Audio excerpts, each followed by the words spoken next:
Chapter 1. The Eve of the War. No one would have believed in the last years of the 19th century that this world was being watched keenly and closely by intelligences greater than man's, and yet as mortal as his own. That as men busied themselves about their various concerns, they were scrutinized and studied, perhaps almost as narrowly as a man with a microscope might scrutinize the transient creatures that swarm and multiply in a drop of water. With infinite complacency, men went to and fro over this globe about their little affairs, serene in their assurance of their empire over matter. It is possible that the infusoria under the microscope do the same. No one gave a thought to the older worlds of space as sources of human danger, or thought of them only to dismiss the idea of life upon them as impossible or improbable. It is curious to recall some of the mental habits of those departed days. At most, terrestrial men fancied there might be other men upon Mars, perhaps inferior to themselves, and ready to welcome a missionary enterprise. Yet across the gulf of space, minds that are to our minds as ours are to those of the beasts that perish, intellects vast and cool and unsympathetic, regarded this earth with envious eyes, and slowly and surely drew their plans against us. And early in the 20th century came the great disillusionment. The planet Mars, I scarcely need remind the reader, revolves about the sun at a mean distance of 140 million miles, and the light and heat it receives from the sun is barely half of that received by this world. It must be, if the nebular hypothesis has any truth, older than our world, and long before this earth ceased to be molten, life upon its surface must have begun its course. The fact that it is scarcely 1/7 of the volume of the earth must have accelerated its cooling to the temperature at which life could begin. It has air and water, and all that is necessary for the support of animated existence.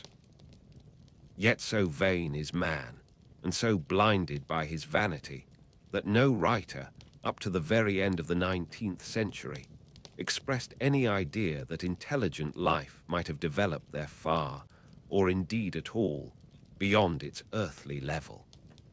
Nor was it generally understood that since Mars is older than our Earth, with scarcely a quarter of the superficial area and remoter from the sun, it necessarily follows that it is not only more distant from time's beginning, but nearer its end. The secular cooling that must someday overtake our planet has already gone far indeed with our neighbor. Its physical condition is still largely a mystery, but we know now that even in its equatorial region, the midday temperature barely approaches that of our coldest winter. Its air is much more attenuated than ours. Its oceans have shrunk until they cover but 1/3 of its surface, and as its slow seasons change, huge snowcaps gather and melt about either pole and periodically inundate its temperate zones. That last stage of exhaustion, which to us is still incredibly remote, has become a present-day problem for the inhabitants of Mars. The immediate pressure of necessity has brightened their intellects, enlarged their powers, and hardened their hearts. And looking across space with instruments and intelligences such as we have scarcely dreamed of, they see, at its nearest distance, only 35 million of miles sunward of them, a morning star of hope, our own warmer planet, green with vegetation and grey with water, with a cloudy atmosphere eloquent of fertility, with glimpses through its drifting cloud wisps of broad stretches of populous country and narrow, navy-crowded seas. And we men, the creatures who inhabit this earth, must be to them at least as alien and lowly as are the monkeys and lemurs to us. The intellectual side of man already admits that life is an incessant struggle for existence, and it would seem that this too is the belief of the minds upon Mars. Their world is far gone in its cooling, and this world is still crowded with life, but crowded only with what they regard as inferior animals. To carry warfare sunward is, indeed, their only escape from the destruction that, generation after generation, creeps upon them. And before we judge of them too harshly, we must remember what ruthless and utter destruction our own species has wrought, not only upon animals, such as the vanished bison and the dodo, but upon its inferior races. The Tasmanians, in spite of their human likeness, were entirely swept out of existence in a war of extermination waged by European immigrants in the space of 50 years. Are we such apostles of mercy as to complain if the Martians warred in the same spirit? The Martians seem to have calculated their descent with amazing subtlety. Their mathematical learning is evidently far in excess of ours, and to have carried out their preparations with a well-nigh perfect unanimity. Had our instruments permitted it, we might have seen the gathering trouble far back in the 19th century. Men like Sciarparelli watched the red planet. It is odd, by the by, that for countless centuries Mars has been the star of war, but failed to interpret the fluctuating appearances of the markings they mapped so well. All that time the Martians must have been getting ready. During the opposition of 1894, a great light was seen on the illuminated part of the disk, first at the Lick Observatory, then by Perrotin of Nice, and then by other observers. English readers heard of it first in the issue of Nature dated August 2. I am inclined to think that this blaze may have been the casting of the huge gun in the vast pit sunk into their planet from which their shots were fired at us. Peculiar markings, as yet unexplained, were seen near the site of that outbreak during the next two oppositions. The storm burst upon us 6 years ago now. As Mars approached opposition, Lavelle of Java set the wires of the astronomical exchange palpitating with the amazing intelligence of a huge outbreak of incandescent gas upon the planet. It had occurred towards midnight of the 12th, and the spectroscope, to which he had at once resorted, indicated a mass of flaming gas, chiefly hydrogen, moving with an enormous velocity towards this Earth. This jet of fire had become invisible about 12:15. He compared it to a colossal puff of flame suddenly and violently squirted out of the planet, as flaming gases rushed out of a gun. A singularly appropriate phrase it proved. Yet the next day there was nothing of this in the papers except a little note in the Daily Telegraph, and the world went in ignorance of one of the gravest dangers that ever threatened the human race. I might not have heard of the eruption at all had I not met Ogilvy, the well-known astronomer, at Ottershaw. He was immensely excited at the news, and in the excess of his feelings, invited me up to take a turn with him that night in a scrutiny of the red planet. In spite of all that has happened since, I still remember that vigil very distinctly. The black and silent observatory, the shadowed lantern throwing a feeble glow upon the floor in the corner, the steady ticking of the clockwork of the telescope, the little slit in the roof, an oblong profundity with the stardust streaked across it. Ogilvy moved about, invisible but audible. Looking through the telescope, one saw a circle of deep blue and the little round planet swimming in the field. It seemed such a little thing, so bright and small and still, faintly marked with transverse stripes and slightly flattened from the perfect round. But so little it was, so silvery warmer pin's head of light. It was as if it quivered, but really this was the telescope vibrating with the activity of the clockwork that kept the planet in view. As I watched, the planet seemed to grow larger and smaller and to advance and recede, but that was simply that my eye was tired. 40 millions of miles, it was from us more than 40 millions of miles of void. Few people realize the immensity of vacancy in which the dust of the material universe swims. Near it in the field, I remember, were 3 faint points of light, 3 telescopic stars infinitely remote, and all around it was the unfathomable darkness of empty space. You know how that blackness looks on a frosty starlight night? In a telescope, it seems far profounder. And invisible to me because it was so remote and small, flying swiftly and steadily towards me across that incredible distance, drawing nearer every minute by so many thousands of miles, came the thing they were sending us, the thing that was to bring so much struggle and calamity and death to the earth. I never dreamed of it then as I watched.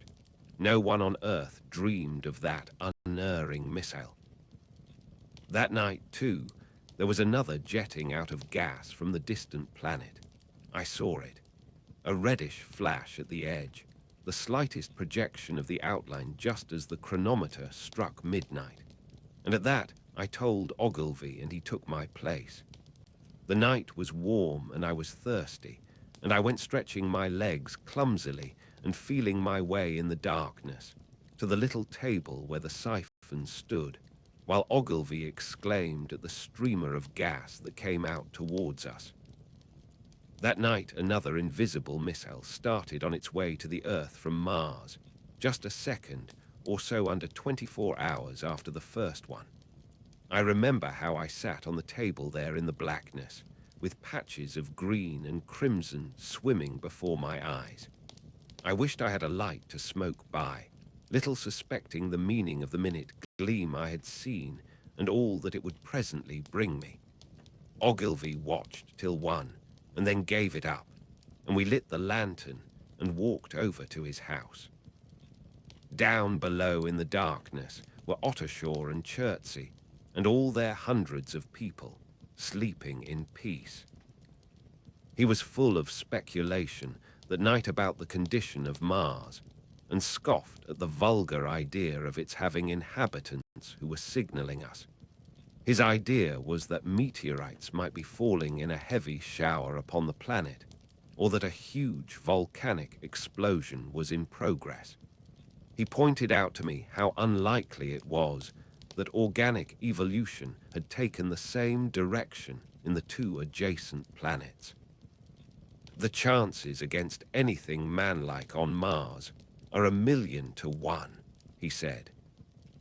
Hundreds of observers saw the flame that night and the night after about midnight, and again the night after, and so for 10 nights, a flame each night. Why the shots ceased after the 10th, no one on Earth has attempted to explain. It may be the gases of the firing caused the Martians inconvenience. Dense clouds of smoke or dust, visible through a powerful telescope on Earth as little grey, fluctuating patches, spread through the clearness of the planet's atmosphere and obscured its more familiar features. Even the daily papers woke up to the disturbances at last, and popular notes appeared here, there, and everywhere concerning the volcanoes upon Mars. The Syria-comic periodical Punch, I remember, made a happy use of it in the political cartoon. And all unsuspected, those missiles the Martians had fired at us drew earthward, rushing now at a pace of many miles a second through the empty gulf of space, hour by hour and day by day, nearer and nearer. It seems to me now almost incredibly wonderful that with that swift fate hanging over us, men could go about their petty concerns as they did. I remember how jubilant Markham was at securing a new photograph of the planet for the illustrated paper he edited in those days. People in these latter times scarcely realize the abundance and enterprise of our 19th century papers. For my own part, I was much occupied in learning to ride the bicycle and busy upon a series of papers discussing the probable developments of moral ideas as civilization progressed. One night, the first missile then could scarcely have been 10 million miles away. I went for a walk with my wife. It was starlight, and I explained the signs of the zodiac to her and pointed out Mars, a bright dot of light creeping zenithward, towards which so many telescopes were pointed. It was a warm night. Coming home, a party of excursionists from Chertsey or Isleworth passed us singing and playing music. There were lights in the upper windows of the houses as the people went to bed. From the railway station in the distance came the sound of shunting trains, ringing and rumbling, softened almost into melody by the distance. My wife pointed out to me the brightness of the red, green, and yellow signal lights hanging in a framework against the sky. It seemed so safe and tranquil.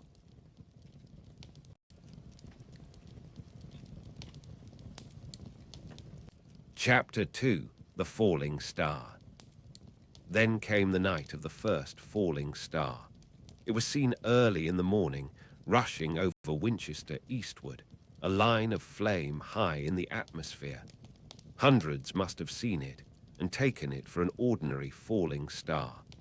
Albin described it as leaving a greenish streak behind it that glowed for some seconds.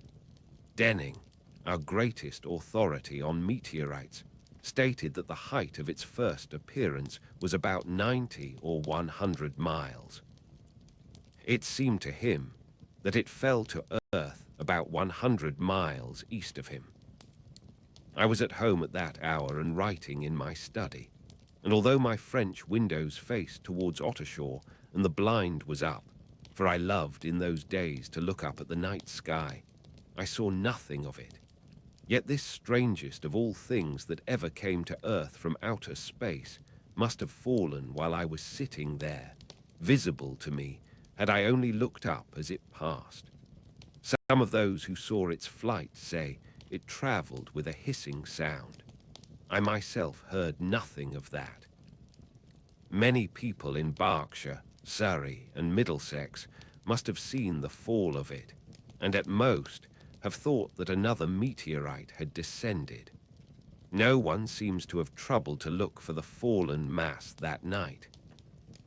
But very early in the morning, poor Ogilvy, who had seen the shooting star, and who was persuaded that a meteorite lay somewhere on the common between HORSELL, Ottershaw, and Woking, rose early with the idea of finding it.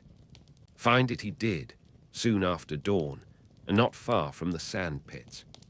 An enormous hole had been made by the impact of the projectile, and the sand and gravel had been flung violently in every direction over the heath, forming heaps visible a mile and a half away.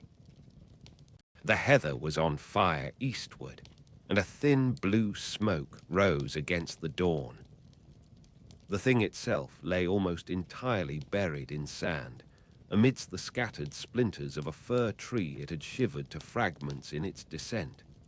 The uncovered part had the appearance of a huge cylinder, caked over and its outline softened by a thick, scaly, dun-colored incrustation.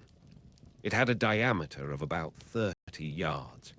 He approached the mass, surprised at the size and more so at the shape, since most meteorites are rounded more or less completely. It was, however, still so hot from its flight through the air as to forbid his near approach. A stirring noise within its cylinder he ascribed to the unequal cooling of its surface, for at that time it had not occurred to him that it might be hollow. He remained standing at the edge of the pit that the thing had made for itself, staring at its strange appearance, astonished chiefly at its unusual shape and color, and dimly perceiving even then some evidence of design in its arrival. The early morning was wonderfully still, and the sun, just clearing the pine trees towards Weybridge, was already warm. He did not remember hearing any birds that morning.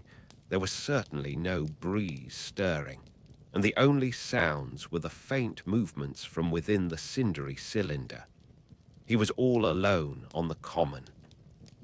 Then suddenly he noticed with a start that some of the grey clinker, the ashy incrustation that covered the meteorite, was falling off the circular edge of the end.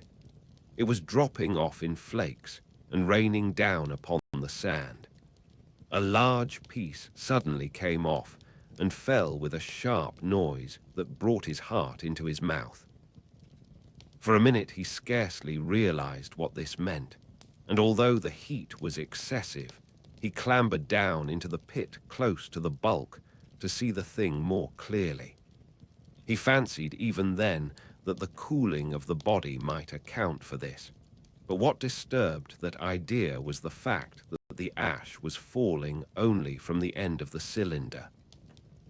And then he perceived that, very slowly, the circular top of the cylinder was rotating on its body. It was such a gradual movement that he discovered it only through noticing that a black mark that had been near him 5 minutes ago was now at the other side of the circumference. Even then, he scarcely understood what this indicated, until he heard a muffled grating sound and saw the black mark jerk forward an inch or so. Then the thing came upon him in a flash. The cylinder was artificial hollow with an end that screwed out. Something within the cylinder was unscrewing the top. "Good heavens," said Ogilvy. "There's a man in it, men in it, half roasted to death, trying to escape." At once, with a quick mental leap, he linked the thing with the flash upon Mars. The thought of the confined creature was so dreadful to him that he forgot the heat and went forward to the cylinder to help turn. But luckily, the dull radiation arrested him before he could burn his hands on the still glowing metal. At that, he stood irresolute for a moment, then turned, scrambled out of the pit, and set off running wildly into Woking. The time then must have been somewhere about 6 o'clock. He met a wagoner and tried to make him understand, but the tale he told and his appearance were so wild his hat had fallen off in the pit that the man simply drove on. He was equally unsuccessful with the potman who was just unlocking the doors of the public house by HORSELL Bridge. The fellow thought he was a lunatic at large and made an unsuccessful attempt to shut him into the tap room. That sobered him a little, and when he saw Henderson, the London journalist, in his garden, he called over the palings and made himself understood. "Henderson," he called, "you saw that shooting star last night?"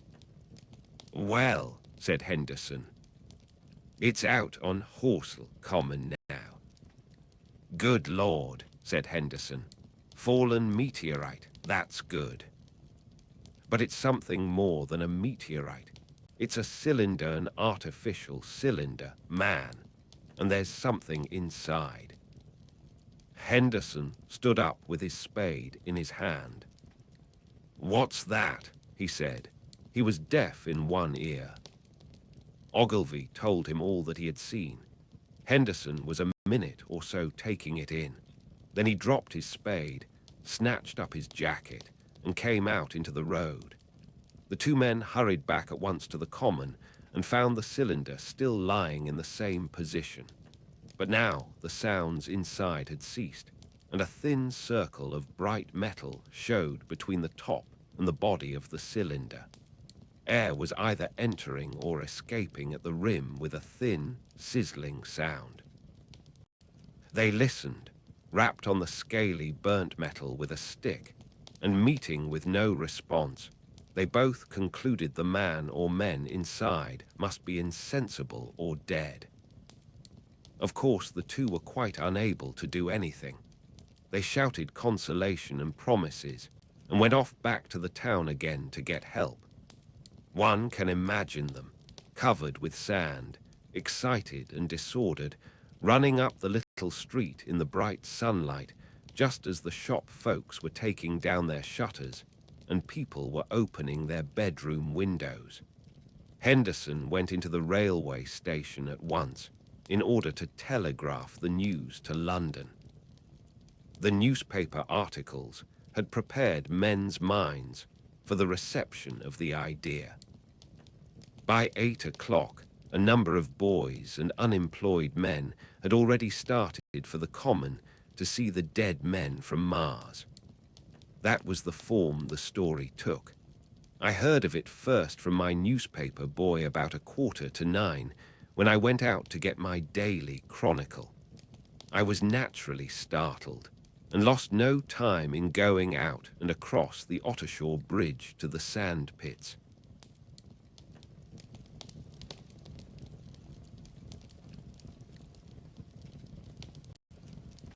Chapter 3 on HORSELL Common. I found a little crowd of perhaps 20 people surrounding the huge hole in which the cylinder lay. I have already described the appearance of that colossal bulk, embedded in the ground. The turf and gravel about it seemed charred as if by a sudden explosion. No doubt its impact had caused a flash of fire. Henderson and Ogilvy were not there. I think they perceived that nothing was to be done for the present and had gone away to breakfast at Henderson's house. There were 4 or 5 boys sitting on the edge of the pit with their feet dangling and amusing themselves until I stopped them by throwing stones at the giant mass. After I had spoken to them about it, they began playing at touch in and out of the group of bystanders. Among these were a couple of cyclists, a jobbing gardener I employed sometimes, a girl carrying a baby, Greg the butcher and his little boy, and 2 or 3 loafers and golf caddies who were accustomed to hang about the railway station. There was very little talking. Few of the common people in England had anything but the vaguest astronomical ideas in those days. Most of them were staring quietly at the big table-like end of the cylinder, which was still as Ogilvy and Henderson had left it. I fancy the popular expectation of a heap of charred corpses was disappointed at this inanimate bulk. Some went away while I was there, and other people came. I clambered into the pit and fancied I heard a faint movement under my feet. The top had certainly ceased to rotate. It was only when I got thus close to it that the strangeness of this object was at all evident to me. At the first glance, it was really no more exciting than an overturned carriage or a tree blown across the road. Not so much so, indeed. It looked like a rusty gas float. It required a certain amount of scientific education to perceive that the grey scale of the thing was no common oxide, that the yellowish-white metal that gleamed in the crack between the lid and the cylinder had an unfamiliar hue. Extraterrestrial had no meaning for most of the onlookers. At that time, it was quite clear in my own mind that the thing had come from the planet Mars, but I judged it improbable that it contained any living creature. I thought the unscrewing might be automatic. In spite of Ogilvy, I still believed that there were men in Mars. My mind ran fancifully on the possibilities of its containing manuscript, on the difficulties in translation that might arise, whether we should find coins and models in it, and so forth. Yet it was a little too large for assurance on this idea. I felt an impatience to see it opened. About 11, as nothing seemed happening, I walked back full of such thought, to my home in Maybury, but I found it difficult to get to work upon my abstract investigations. In the afternoon, the appearance of the common had altered very much. The early editions of the evening papers had startled London with enormous headlines. A message received from Mars. Remarkable story from Woking. And so forth.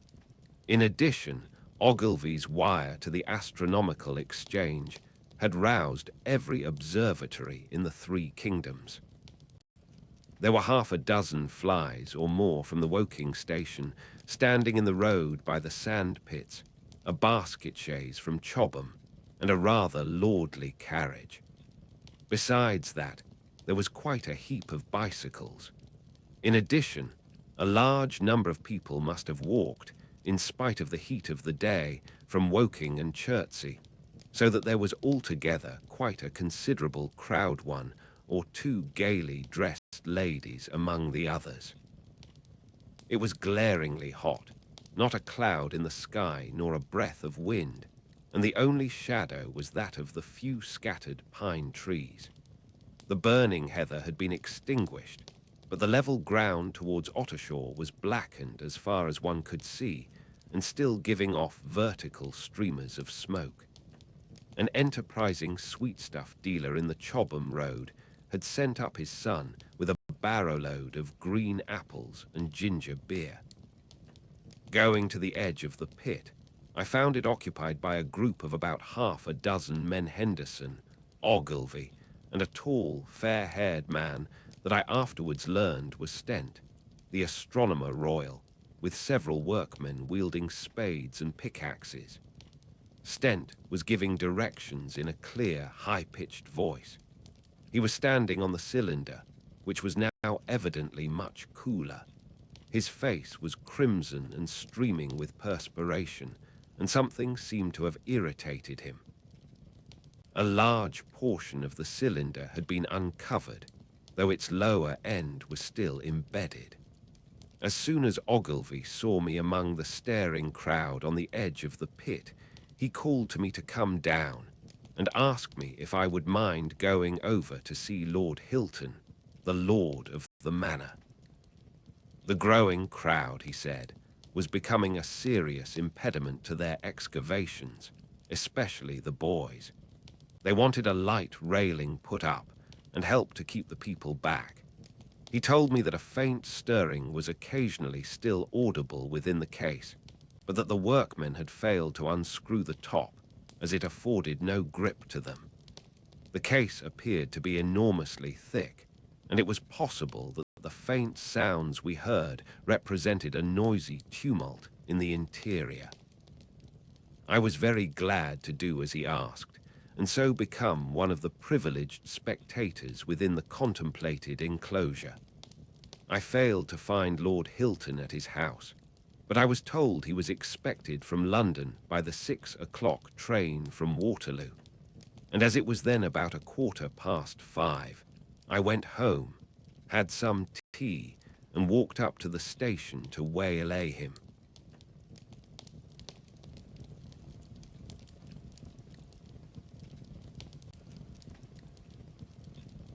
Chapter 4. The cylinder opens. When I returned to the common, the sun was setting. Scattered groups were hurrying from the direction of Woking, and one or two persons were returning. The crowd about the pit had increased and stood out black against the lemon yellow of the sky, a couple of hundred people, perhaps.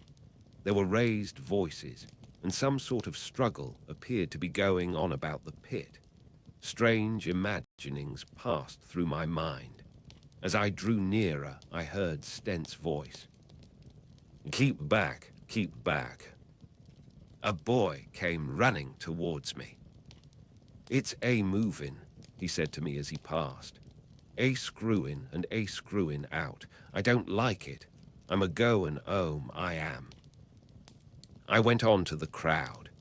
There were really, I should think, 200 or 300 people elbowing and jostling one another. the one or two ladies there being by no means the least active. "He's fallen in the pit," cried someone. "Keep back," said several. The crowd swayed a little, and I elbowed my way through. Everyone seemed greatly excited. I heard a peculiar humming sound from the pit. "I say," said Ogilvy, "help keep these idiots back. We don't know what's in the confounded thing, you know." I saw a young man, a shop assistant in Woking I believe he was, standing on the cylinder and trying to scramble out of the hole again. The crowd had pushed him in. The end of the cylinder was being screwed out from within. Nearly 2 feet of shining screw projected. Somebody blundered against me, and I narrowly missed being pitched onto the top of the screw. I turned, and as I did so the screw must have come out, for the lid of the cylinder fell upon the gravel with a ringing concussion. I stuck my elbow into the person behind me and turned my head towards the thing again. For a moment, that circular cavity seemed perfectly black. I had the sunset in my eyes. I think everyone expected to see a man emerge, possibly something a little unlike us terrestrial men, but in all essentials a man. I know I did. But looking, I presently saw something stirring within the shadow. Greyish, billowy movements, one above another, and then 2 luminous disc-like eyes. Then something resembling a little grey snake, about the thickness of a walking stick, coiled up out of the writhing middle and wriggled in the air towards me. And then another. A sudden chill came over me. There was a loud shriek from a woman behind. I half turned, keeping my eyes fixed upon the cylinder still, from which other tentacles were now projecting, and began pushing my way back from the edge of the pit. I saw astonishment giving place to horror on the faces of the people about me. I heard inarticulate exclamations on all sides. There was a general movement backwards. I saw the shopman struggling still on the edge of the pit. I found myself alone and saw the people on the other side of the pit running off, Stent among them. I looked again at the cylinder, and ungovernable terror gripped me. I stood petrified and staring. A big greyish rounded bulk, the size perhaps of a bear, was rising slowly and painfully out of the cylinder.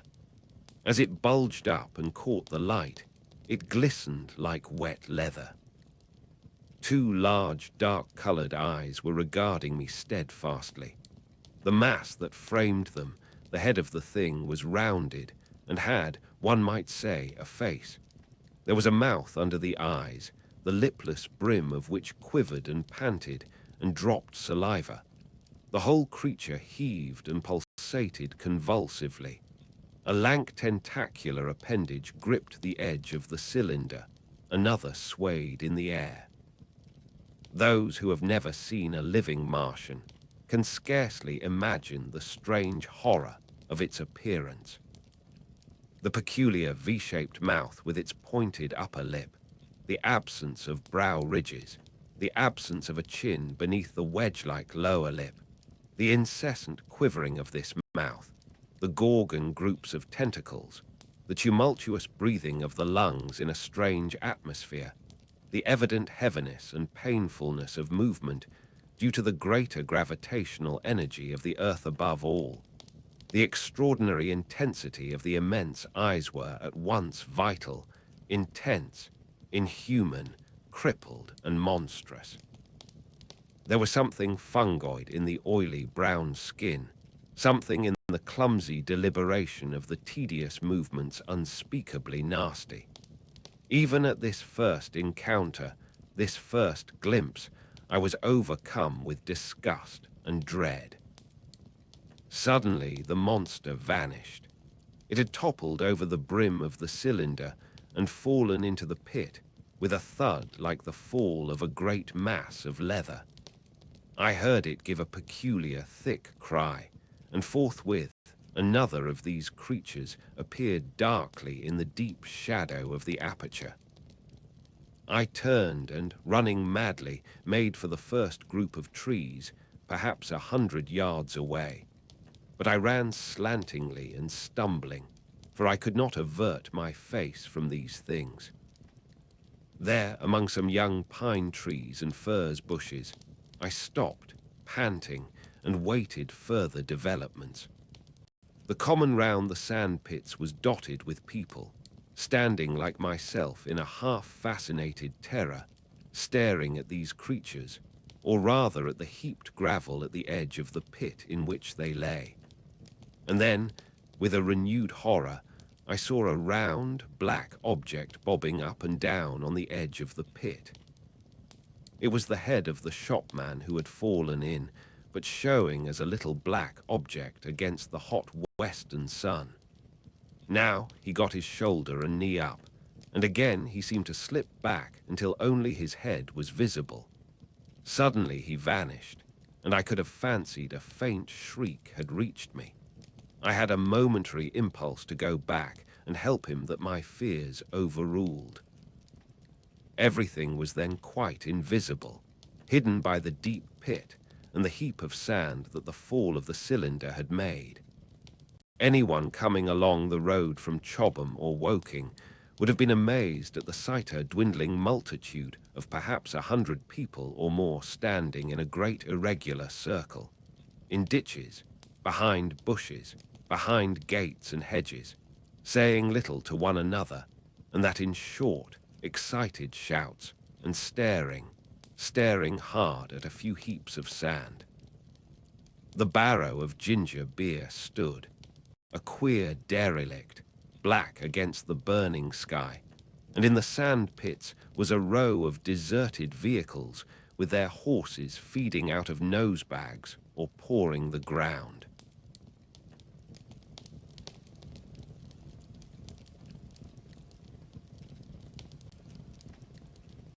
Chapter 5. The Heat Ray. After the glimpse I had had of the Martians emerging from the cylinder in which they had come to the Earth from their planet, a kind of fascination paralyzed my actions. I remained standing knee-deep in the heather, staring at the mound that hid them. I was a battleground of fear and curiosity. I did not dare to go back towards the pit, but I felt a passionate longing to peer into it. I began walking, therefore, in a big curve, seeking some point of vantage, and continually looking at the sand heaps that hid these newcomers to our Earth. Once a leash of thin black whips, like the arms of an octopus, flashed across the sunset and was immediately withdrawn, and afterwards a thin rod rose up, joint by joint, bearing at its apex a circular disc that spun with a wobbling motion. What could be going on there? Most of the spectators had gathered in one or two groups, one a little crowd towards Woking, the other a knot of people in the direction of Chobham. Evidently they shared my mental conflict. There were few near me. One man I approached he was, I perceived, a neighbour of mine, though I did not know his name, and accosted. But it was scarcely a time for articulate conversation. "What ugly brutes," he said. "Good God, what ugly brutes." He repeated this over and over again. "Did you see a man in the pit?" I said, but he made no answer to that. We became silent and stood watching for a time side by side, deriving, I fancy, a certain comfort in one another's company. Then I shifted my position to a little knoll that gave me the advantage of a yard or more of elevation, and when I looked for him presently, he was walking towards Woking. The sunset faded to twilight before anything further happened. The crowd far away on the left, towards Woking, seemed to grow, and I heard now a faint murmur from it. The little knot of people towards Chobham dispersed. There was scarcely an intimation of movement from the pit. It was this, as much as anything, that gave people courage, and I suppose the new arrivals from Woking also helped to restore confidence. At any rate, as the dusk came on, a slow, intermittent movement upon the sandpits began, a movement that seemed to gather force as the stillness of the evening about the cylinder remained unbroken. Vertical black figures in twos and threes would advance, stop, watch, and advance again, spreading out as they did so in a thin, irregular crescent that promised to enclose the pit in its attenuated horns. I, too, on my side, began to move towards the pit. Then I saw some cabmen, and others had walked boldly into the sandpits, and heard the clatter of hoofs and the gride of wheels. I saw a lad trundling off the barrow of apples, and then, within 30 yards of the pit, advancing from the direction of HORSELL, I noted a little black knot of men, the foremost of whom was waving a white flag. This was the deputation. There had been a hasty consultation, and since the Martians were evidently, in spite of their repulsive forms, intelligent creatures, it had been resolved to show them, by approaching them with signals, that we too were intelligent. Flutter, flutter, went the flag, first to the right, then to the left. It was too far for me to recognize anyone there, but afterwards I learned that Ogilvy, Stent, and Henderson were with others in this attempt at communication. This little group had in its advance dragged inward, so to speak, the circumference of the now almost complete circle of people, and a number of dim black figures followed it at discreet distances.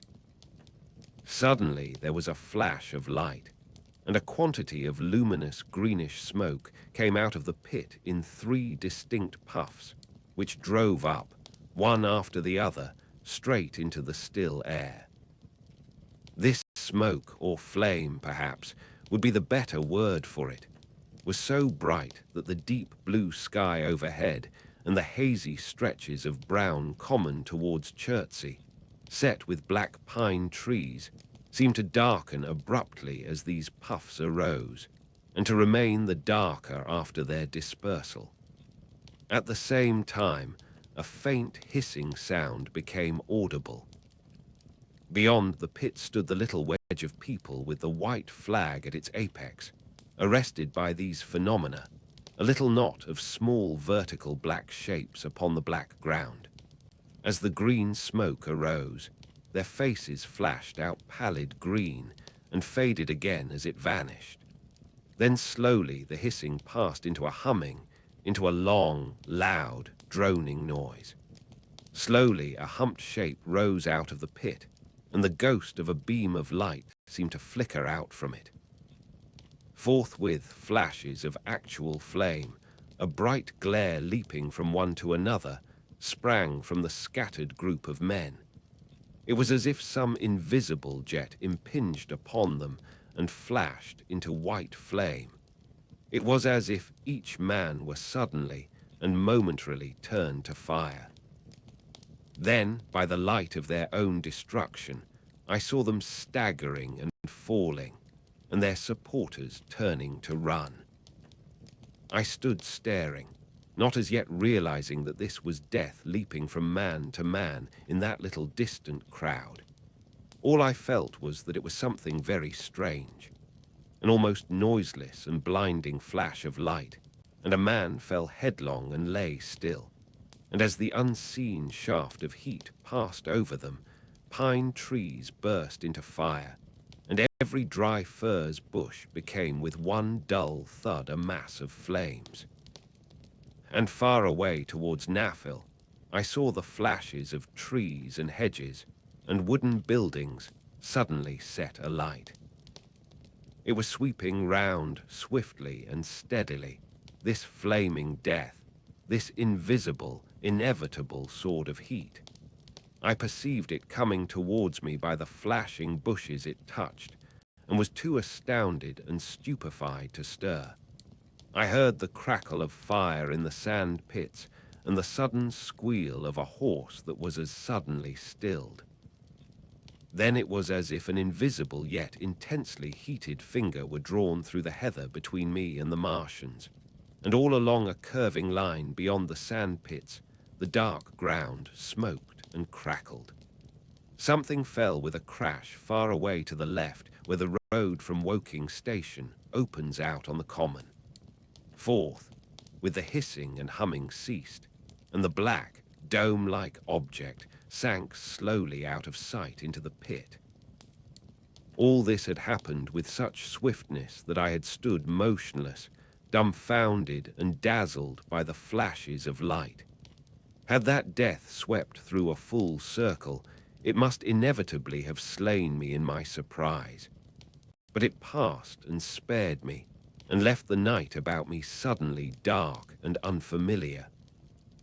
The undulating common seemed now dark almost to blackness, except where its roadways lay grey and pale under the deep blue sky of the early night. It was dark and suddenly void of men. Overhead the stars were mustering, and in the west the sky was still a pale, bright, almost greenish blue. The tops of the pine trees and the roofs of HORSELL came out sharp and black against the western afterglow. The Martians and their appliances were altogether invisible, save for that thin mast upon which their restless mirror wobbled. Patches of bush and isolated trees here and there smoked and glowed still, and the houses towards Woking station were sending up spires of flame into the stillness of the evening air. Nothing was changed save for that, and a terrible astonishment. The little group of black specks with the flag of white had been swept out of existence, and the stillness of the evening, so it seemed to me, had scarcely been broken. It came to me that I was upon this dark common, helpless, unprotected, and alone. Suddenly, like a thing falling upon me from without, came fear. With an effort I turned and began a stumbling run through the heather. The fear I felt was no rational fear, but a panic terror not only of the Martians, but of the dusk and stillness all about me. Such an extraordinary effect in unmanning me it had that I ran weeping silently as a child might do. Once I had turned, I did not dare to look back. I remember I felt an extraordinary persuasion that I was being played with, that presently, when I was upon the very verge of safety, this mysterious death as swift as the passage of light would leap after me from the pit about the cylinder and strike me down.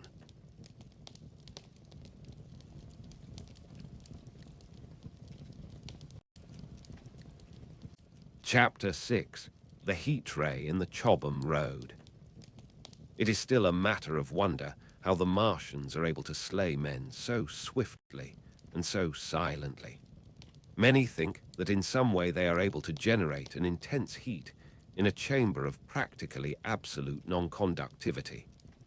This intense heat they project in a parallel beam against any object they choose, by means of a polished parabolic mirror of unknown composition, much as the parabolic mirror of a lighthouse projects a beam of light.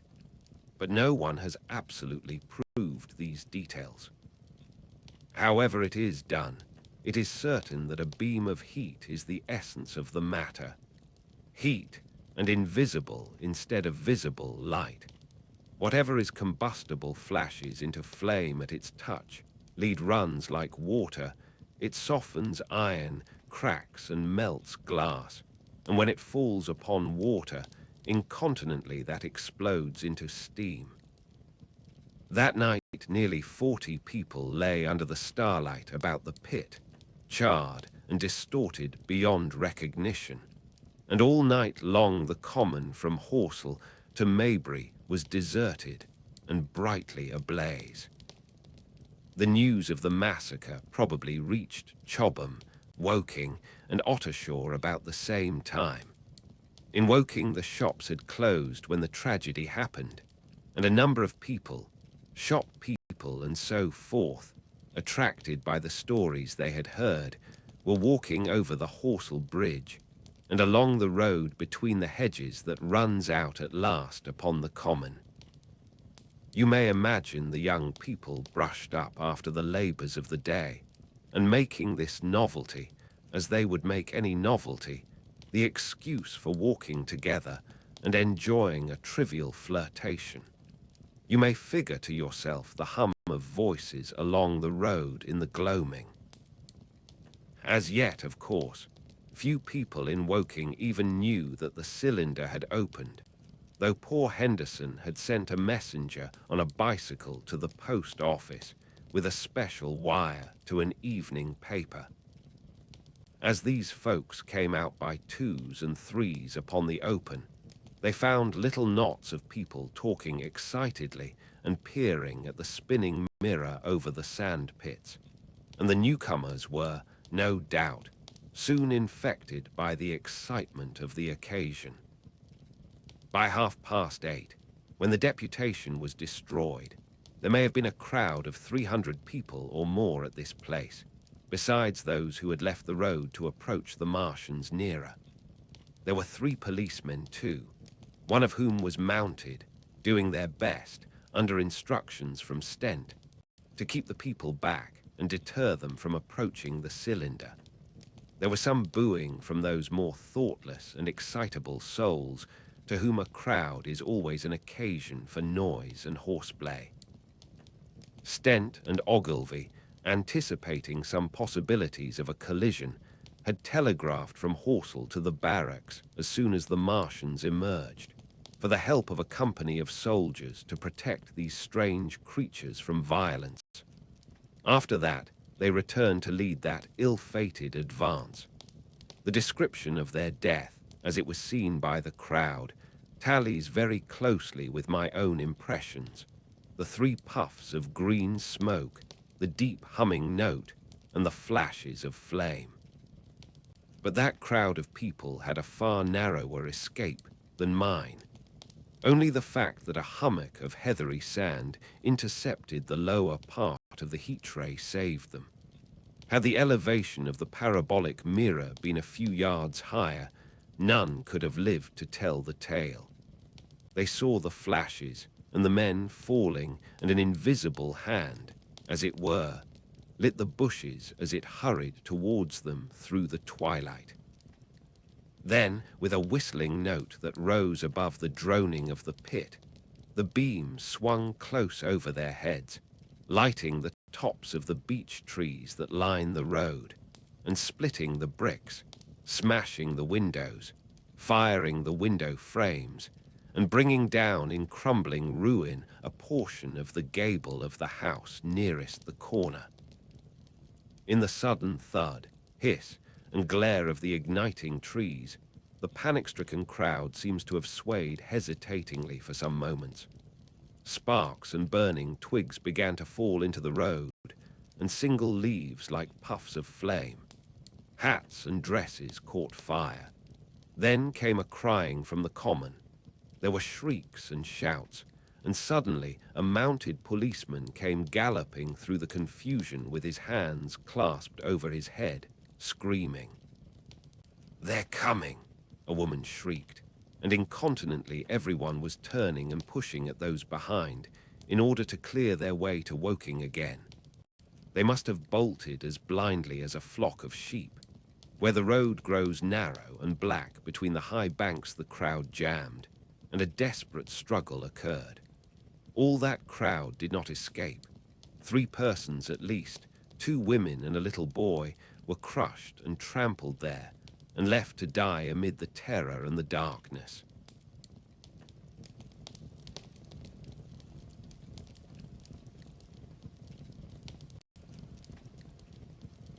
Chapter 7. How I reached home. For my own part, I remember nothing of my flight, except the stress of blundering against trees and stumbling through the heather. All about me gathered the invisible terrors of the Martians.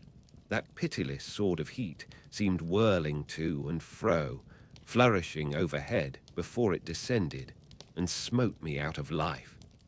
I came into the road between the crossroads and HORSELL and ran along this to the crossroads. At last I could go no further. I was exhausted with the violence of my emotion and of my flight, and I staggered and fell by the wayside. That was near the bridge that crosses the canal by the gasworks. I fell and lay still. I must have remained there some time. I sat up, strangely perplexed. For a moment, perhaps, I could not clearly understand how I came there. My terror had fallen from me like a garment. My hat had gone, and my collar had burst away from its fastener. A few minutes before, there had only been three real things before me: the immensity of the night and space and nature, my own feebleness and anguish, and the near approach of death. Now it was as if something turned over and the point of view altered abruptly.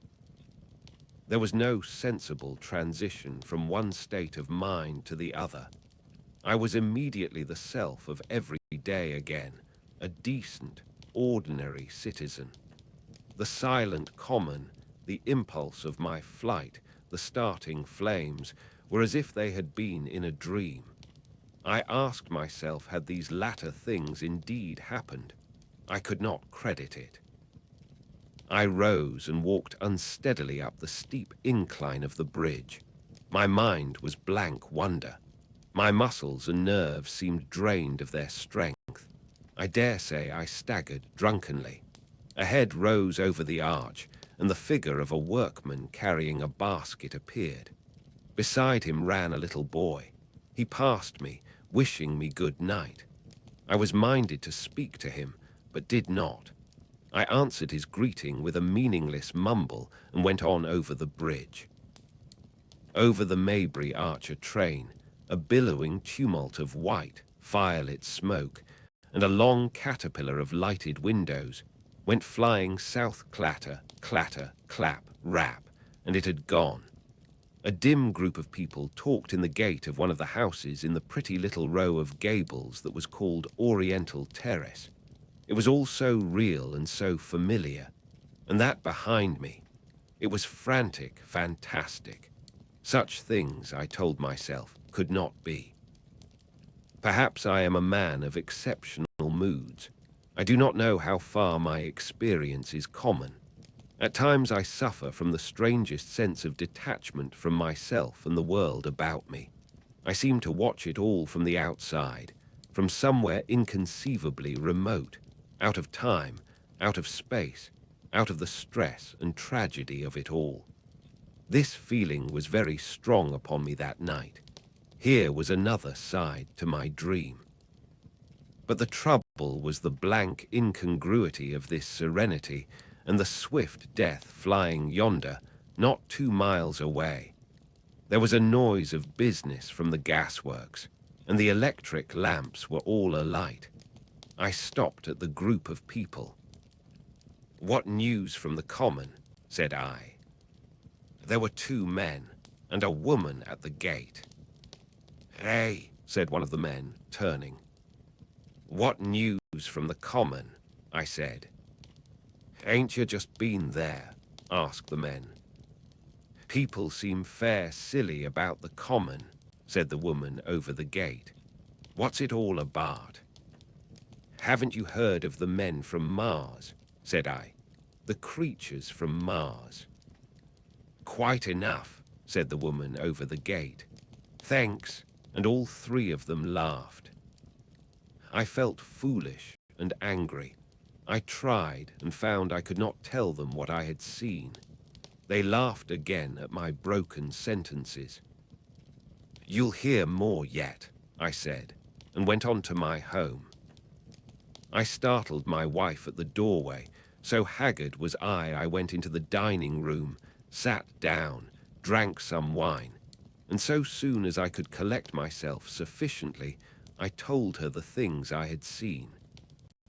The dinner, which was a cold one, had already been served and remained neglected on the table while I told my story.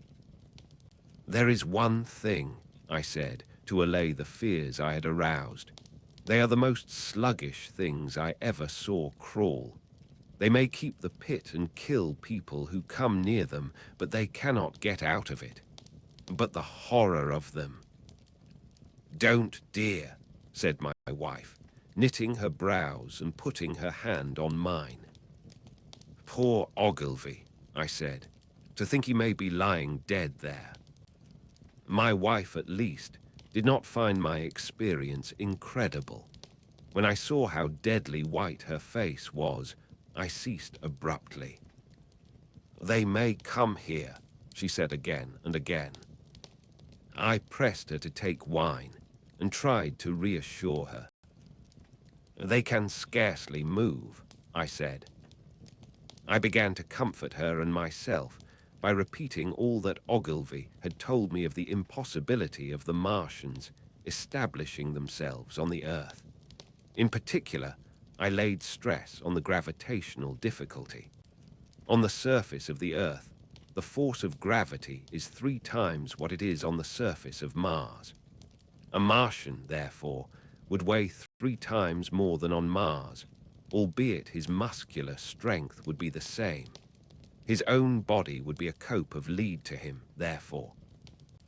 That, indeed, was the general opinion. Both the Times and the Daily Telegraph, for instance, insisted on it the next morning, and both overlooked, just as I did, 2 obvious modifying influences.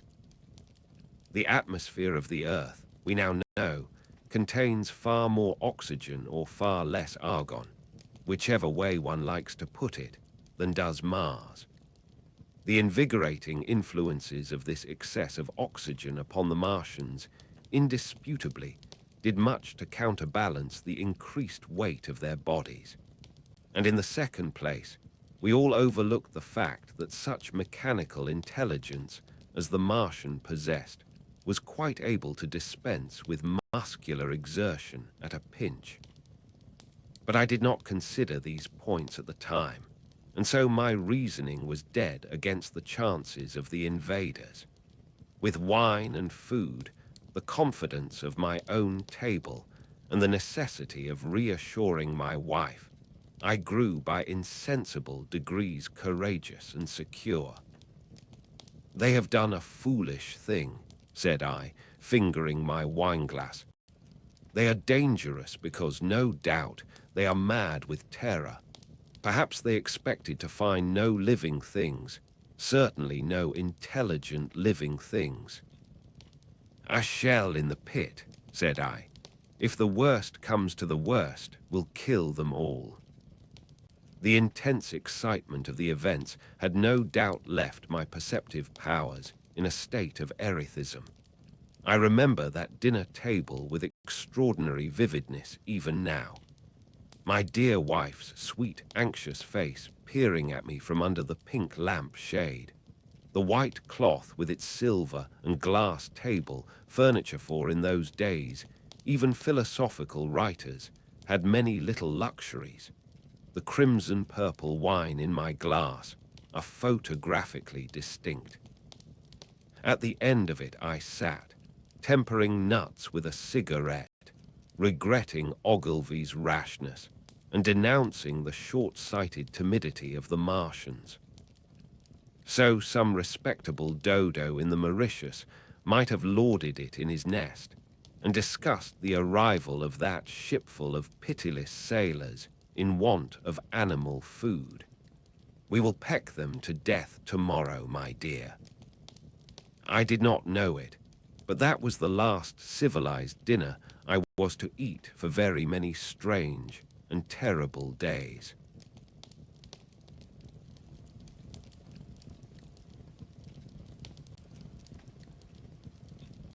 Chapter 8, Friday night.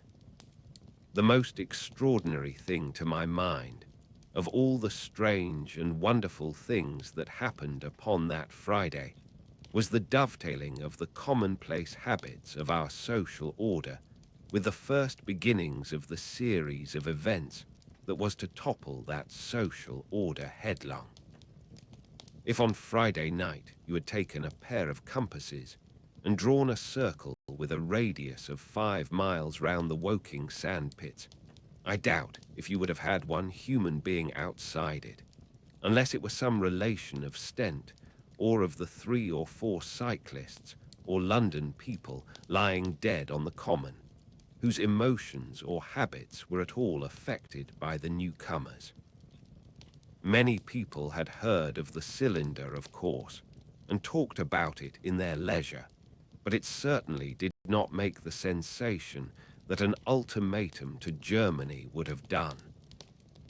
In London that night, poor Henderson's telegram describing the gradual unscrewing of the shot was judged to be a canard, and his evening paper, after wiring for authentication from him and receiving no reply, the man was killed, decided not to print a special edition.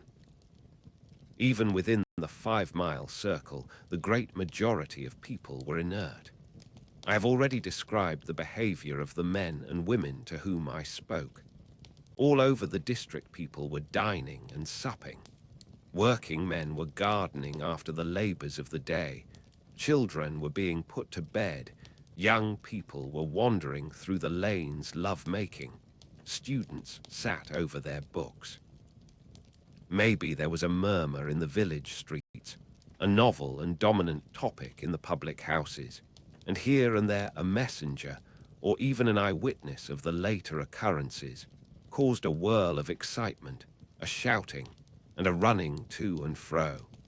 But for the most part, the daily routine of working, eating, drinking, sleeping, went on as it had done for countless years, as though no planet Mars existed in the sky. Even at Woking Station and HORSELL and CHOBHAM, that was the case. In Woking Junction, until a late hour, trains were stopping and going on, others were shunting on the sidings, passengers were alighting and waiting, and everything was proceeding in the most ordinary way. A boy from the town, trenching on Smith's monopoly, was selling papers with the afternoon's news. The ringing impact of trucks, the sharp whistle of the engines from the junction, mingled with their shouts of men from Mars.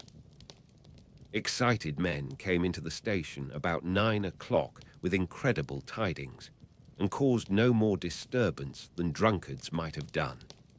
People rattling Londonwards peered into the darkness outside the carriage windows, and saw only a rare, flickering, vanishing spark dance up from the direction of HORSELL, a red glow and a thin veil of smoke driving across the stars, and thought that nothing more serious than a heath fire was happening.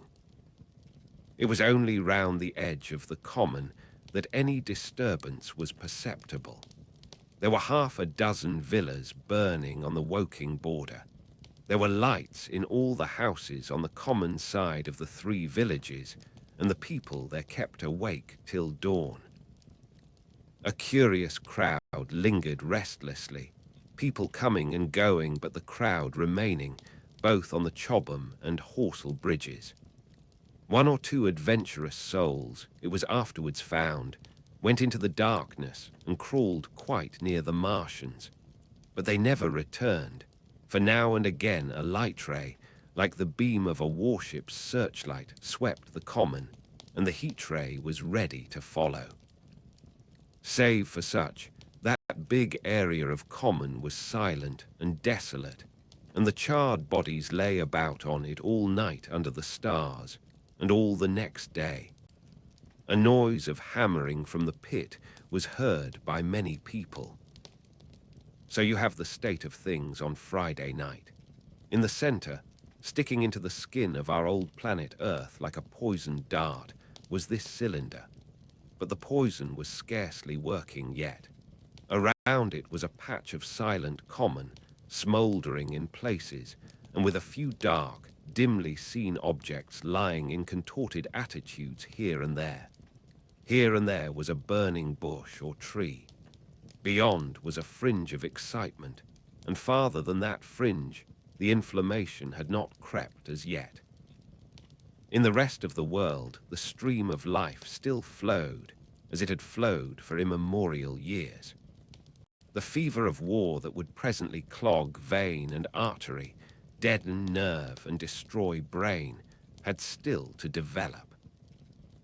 All night long the Martians were hammering and stirring, sleepless, indefatigable, at work upon the machines they were making ready, and again a puff of greenish-white smoke whirled up to the starlit sky.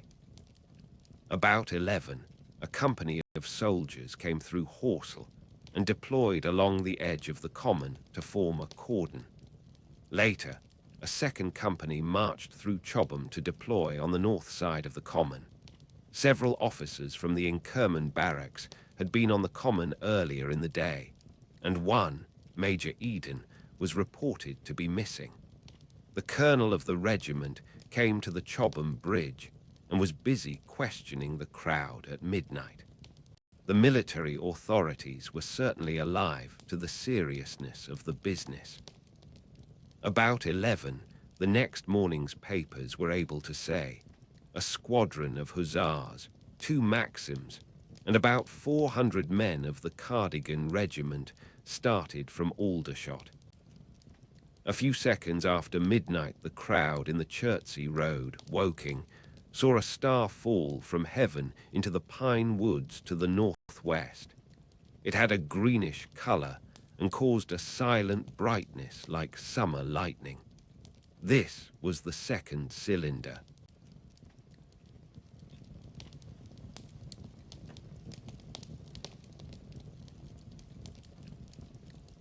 Chapter 9. The Fighting Begins. Saturday lives in my memory as a day of suspense. It was a day of lassitude too, hot and close, with, I am told, a rapidly fluctuating barometer. I had slept but little, though my wife had succeeded in sleeping, and I rose early. I went into my garden before breakfast and stood listening, but towards the common there was nothing stirring but a lark. The milkman came as usual. I heard the rattle of his chariot, and I went round to the side gate to ask the latest news. He told me that during the night the Martians had been surrounded by troops and that guns were expected. Then, a familiar, reassuring note. I heard a train running towards Woking. "They aren't to be killed," said the milkman, "if that can possibly be avoided." I saw my neighbor gardening, chatted with him for a time, and then strolled in to breakfast. It was a most unexceptional morning. My neighbor was of opinion that the troops would be able to capture or to destroy the Martians during the day. "It's a pity they make themselves so unapproachable," he said. "It would be curious to know how they live on another planet. We might learn a thing or two." He came up to the fence and extended a handful of strawberries, for his gardening was as generous as it was enthusiastic. At the same time, he told me of the burning of the pine woods about the Byfleet golf links. "They say," said he, "that there's another of those blessed things fallen their number too, but one's enough, surely. This lot'll cost the insurance people a pretty penny before everything's settled." He laughed with an air of the greatest good humor as he said this. The woods, he said, were still burning, and pointed out a haze of smoke to me. "They will be hot underfoot for days, on account of the thick soil of pine needles and turf," he said, and then grew serious over poor Ogilvy. After breakfast, instead of working, I decided to walk down towards the common. Under the railway bridge I found a group of soldier sappers, I think, men in small round caps, dirty red jackets unbuttoned, and showing their blue shirts, dark trousers, and boots coming to the calf. They told me no one was allowed over the canal, and looking along the road towards the bridge, I saw one of the cardigan men standing sentinel there. I talked with these soldiers for a time. I told them of my sight of the Martians on the previous evening. None of them had seen the Martians, and they had but the vaguest ideas of them, so that they plied me with questions. They said that they did not know who had authorized the movements of the troops. Their idea was that a dispute had arisen at the Horse Guards. The ordinary sapper is a great deal better educated than the common soldier, and they discussed the peculiar conditions of the possible fight with some acuteness. I described the heat ray to them, and they began to argue among themselves. "Crawl up under cover and rush 'em, say I," said one. "Get art," said another. "What's cover against this air eat? Sticks to cook yer. What we got to do is to go as near as the ground'll let us, and then drive a trench." "Blow your trenches. You always want trenches. You ought to ha' been born a rabbit snippy." "Ain't they got any necks then?" said a third, abruptly, a little contemplative dark man smoking a pipe. I repeated my description. "Octopuses," said he, "that's what I calls 'em. Talk about fishers of men fighters of fish it is this time." "It ain't no murder killing beasts like that," said the first speaker. "Why not shell the darned things straight off and finish 'em?" said the little dark man. "You can't tell what they might do." "Where's your shells?" said the first speaker. "There ain't no time. Do it in a rush, that's my tip, and do it at once." So they discussed it. After a while I left them and went on to the railway station to get as many morning papers as I could. But I will not weary the reader with a description of that long morning and of the longer afternoon. I did not succeed in getting a glimpse of the common, for even HORSELL and CHOBHAM church towers were in the hands of the military authorities. The soldiers I addressed didn't know anything. The officers were mysterious as well as busy. I found people in the town quite secure again in the presence of the military, and I heard for the first time from Marshall, the tobacconist, that his son was among the dead on the common. The soldiers had made the people on the outskirts of HORSELL lock up and leave their houses. I got back to lunch about 2, very tired for, as I have said, the day was extremely hot and dull, and in order to refresh myself, I took a cold bath in the afternoon. About 4:30, I went up to the railway station to get an evening paper, for the morning papers had contained only a very inaccurate description of the killing of Stent, Henderson, Ogilvy, and the others. But there was little I didn't know. The Martians did not show an inch of themselves. They seemed busy in their pit, and there was a sound of hammering and an almost continuous streamer of smoke. Apparently they were busy getting ready for a struggle. Fresh attempts had been made to signal, but without success, was the stereotyped formula of the papers. A sapper told me it was done by a man in a ditch with a flag on a long pole. The Martians took as much notice of such advances as we should of the lowing of a cow. I must confess the sight of all this armament, all this preparation, greatly excited me. My imagination became belligerent and defeated the invaders in a dozen striking ways. Something of my schoolboy dreams of battle and heroism came back. It hardly seemed a fair fight to me at that time. They seemed very helpless in that pit of theirs. About 3 o'clock, there began the thud of a gun at measured intervals from Chertsey or Addlestone. I learned that the smouldering pine wood into which the second cylinder had fallen was being shelled. in the hope of destroying that object before it opened. It was only about 5, however, that a field gun reached CHOBHAM for use against the first body of Martians. About 6 in the evening, as I sat at tea with my wife in the summer house, talking vigorously about the battle that was lowering upon us, I heard a muffled detonation from the common, and immediately after a gust of firing.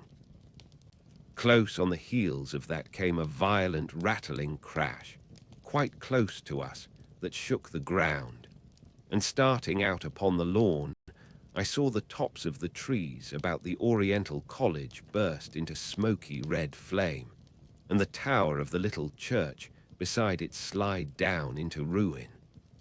The pinnacle of the mosque had vanished, and the roof line of the college itself looked as if a 100-ton gun had been at work upon it.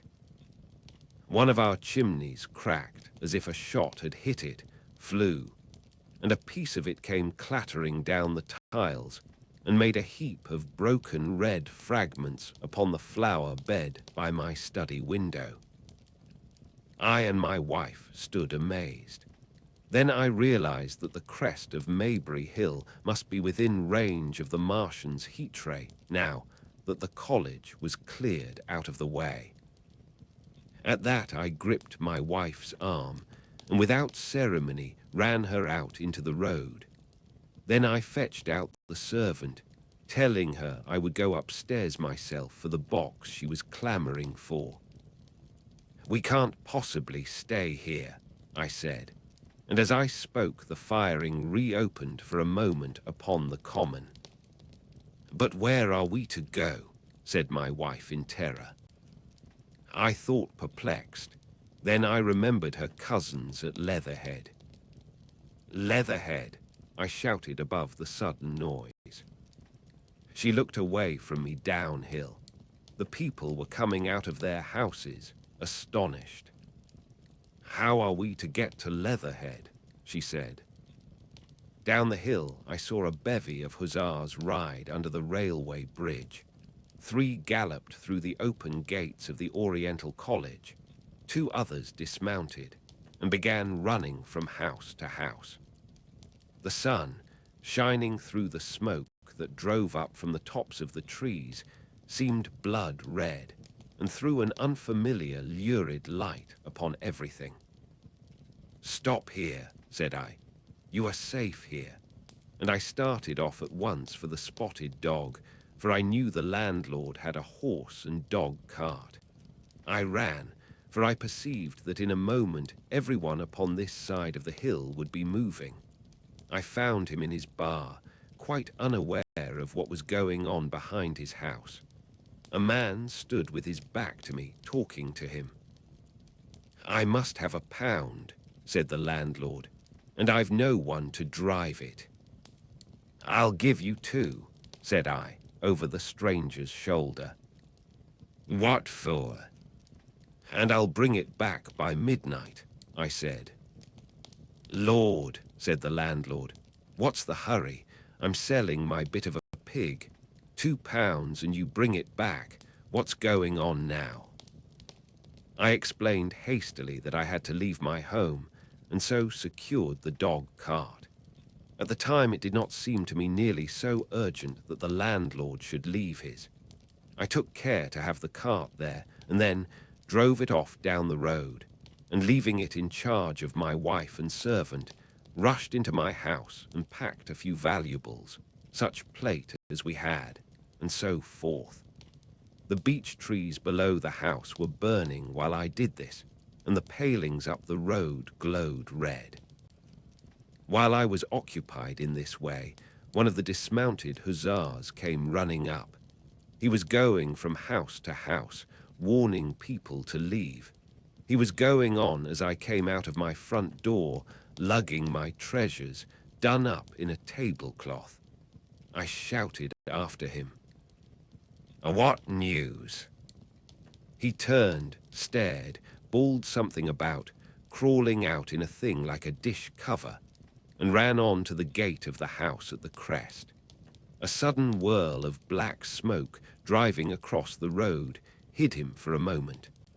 I ran to my neighbour's door and rapped to satisfy myself of what I already knew, that his wife had gone to London with him and had locked up their house.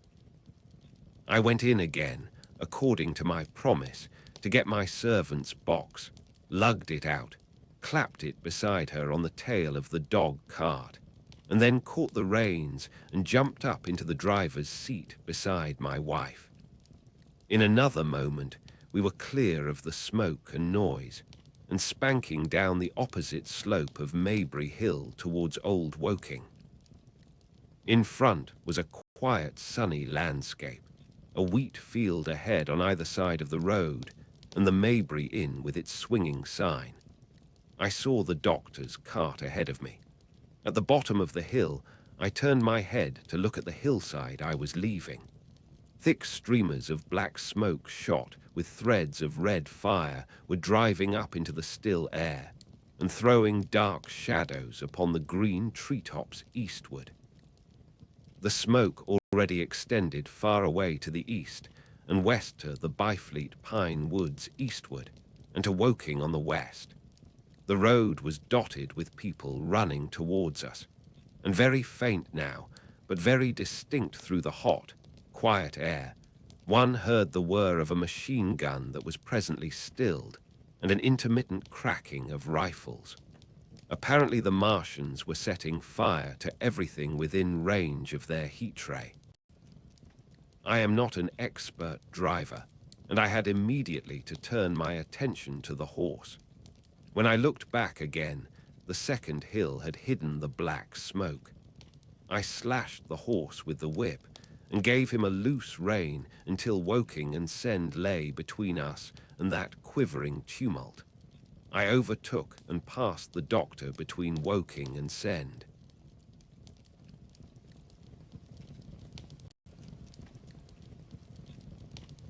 Chapter 10. In the Storm. Leatherhead is about 12 miles from Maybury Hill.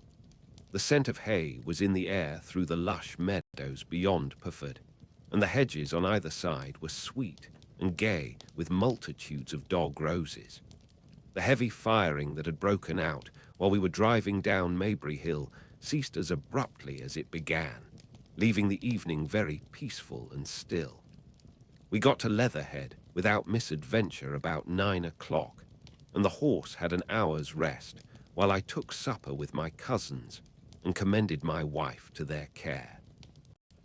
My wife was curiously silent throughout the drive and seemed oppressed with forebodings of evil. I talked to her reassuringly, pointing out that the Martians were tied to the pit by sheer heaviness, and at the utmost could but crawl a little out of it, but she answered only in monosyllables. Had it not been for my promise to the innkeeper, she would, I think, have urged me to stay in Leatherhead that night. Would that I had. Her face, I remember, was very white as we parted. For my own part, I had been feverishly excited all day. Something very like the war fever that occasionally runs through a civilized community had got into my blood, and in my heart I was not so very sorry that I had to return to Maybury that night. I was even afraid that that last fusillade I had heard might mean the extermination of our invaders from Mars. I can best express my state of mind by saying that I wanted to be in at the death. It was nearly 11 when I started to return. The night was unexpectedly dark. To me, walking out of the lighted passage of my cousin's house, it seemed indeed black, and it was as hot and close as the day. Overhead, the clouds were driving fast, albeit not a breath stirred the shrubs about us. My cousin's man lit both lamps. Happily, I knew the road intimately. My wife stood in the light of the doorway and watched me until I jumped up into the dog cart. Then abruptly she turned and went in, leaving my cousins side by side, wishing me good hap. I was a little depressed at first with the contagion of my wife's fears, but very soon my thoughts reverted to the Martians. At that time, I was absolutely in the dark as to the course of the evening's fighting. I did not know even the circumstances that had precipitated the conflict. As I came through Ockham, for that was the way I returned, and not through Send and Old Woking, I saw along the western horizon a blood-red glow, which as I drew nearer, crept slowly up the sky. The driving clouds of the gathering thunderstorm mingled there with masses of black and red smoke. Ripley Street was deserted, and except for a lighted window or so, the village showed not a sign of life. But I narrowly escaped an accident at the corner of the road to Perford, where a knot of people stood with their backs to me. They said nothing to me as I passed. I do not know what they knew of the things happening beyond the hill, nor do I know if the silent houses I passed on my way were sleeping securely, or deserted and empty, or harassed and watching against the terror of the night. From Ripley until I came through Perford, I was in the valley of the Wey, and the red glare was hidden from me. As I ascended the little hill beyond Perford Church, the glare came into view again, and the trees about me shivered with the first intimation of the storm that was upon me. Then I heard midnight pealing out from Perford Church behind me, and then came the silhouette of Maybury Hill, with its treetops and roofs black and sharp against the red. Even as I beheld this, a lurid green glare lit the road about me and showed the distant woods towards Addlestone. I felt a tug at the reins. I saw that the driving clouds had been pierced, as it were, by a thread of green fire, suddenly lighting their confusion and falling into the field to my left. It was the third falling star. Close on its apparition, and blindingly violet by contrast, danced out the first lightning of the gathering storm, and the thunder burst like a rocket overhead. The horse took the bit between his teeth and bolted. A moderate incline runs towards the foot of Maybury Hill, and down this we clattered. Once the lightning had begun, it went on in as rapid a succession of flashes as I have ever seen. The thunderclaps, treading one on the heels of another, and with a strange crackling accompaniment, sounded more like the working of a gigantic electric machine than the usual detonating reverberations. The flickering light was blinding and confusing, and a thin hail smote gustily at my face as I drove down the slope. At first I regarded little but the road before me, and then abruptly my attention was arrested by something that was moving rapidly down the opposite slope of Maybury Hill.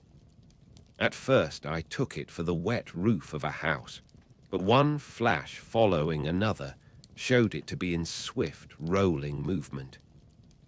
It was an elusive vision, a moment of bewildering darkness, and then, in a flash like daylight, the red masses of the orphanage near the crest of the hill, the green tops of the pine trees, and this problematical object came out clear and sharp and bright. And this thing I saw, how can I describe it? A monstrous tripod, higher than many houses, striding over the young pine trees and smashing them aside in its career. A walking engine of glittering metal, striding now across the heather, articulate ropes of steel dangling from it, and the clattering tumult of its passage mingling with the riot of the thunder. A flash, and it came out vividly, heeling over one way with 2 feet in the air, to vanish and reappear almost instantly, as it seemed, with the next flash 100 yards nearer.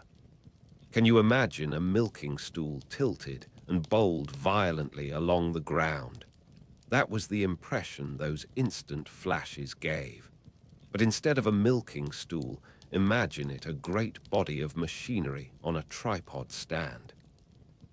Then suddenly the trees in the pine wood ahead of me were parted, as brittle reeds are parted by a man thrusting through them. They were snapped off and driven headlong, and a second huge tripod appeared, rushing, as it seemed, headlong towards me, and I was galloping hard to meet it. At the sight of the second monster, my nerve went altogether. Not stopping to look again, I wrenched the horse's head hard round to the right, and in another moment the dog cart had heeled over upon the horse. The shaft smashed noisily, and I was flung sideways and fell heavily into a shallow pool of water. I crawled out almost immediately and crouched, my feet still in the water under a clump of firs. The horse lay motionless, his neck was broken, poor brute. And by the lightning flashes, I saw the black bulk of the overturned dog cart and the silhouette of the wheel still spinning slowly. In another moment, the colossal mechanism went striding by me and passed uphill towards Perfid. Seen nearer, the thing was incredibly strange, for it was no mere insensate machine driving on its way. Machine it was, with a ringing metallic pace, and long, flexible, glittering tentacles, one of which gripped a young pine tree, swinging and rattling about its strange body.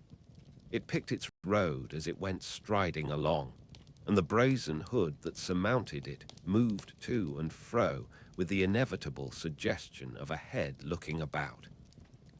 Behind the main body was a huge mass of white metal like a gigantic fisherman's basket, and puffs of green smoke squirted out from the joints of the limbs as the monster swept by me. And in an instant it was gone.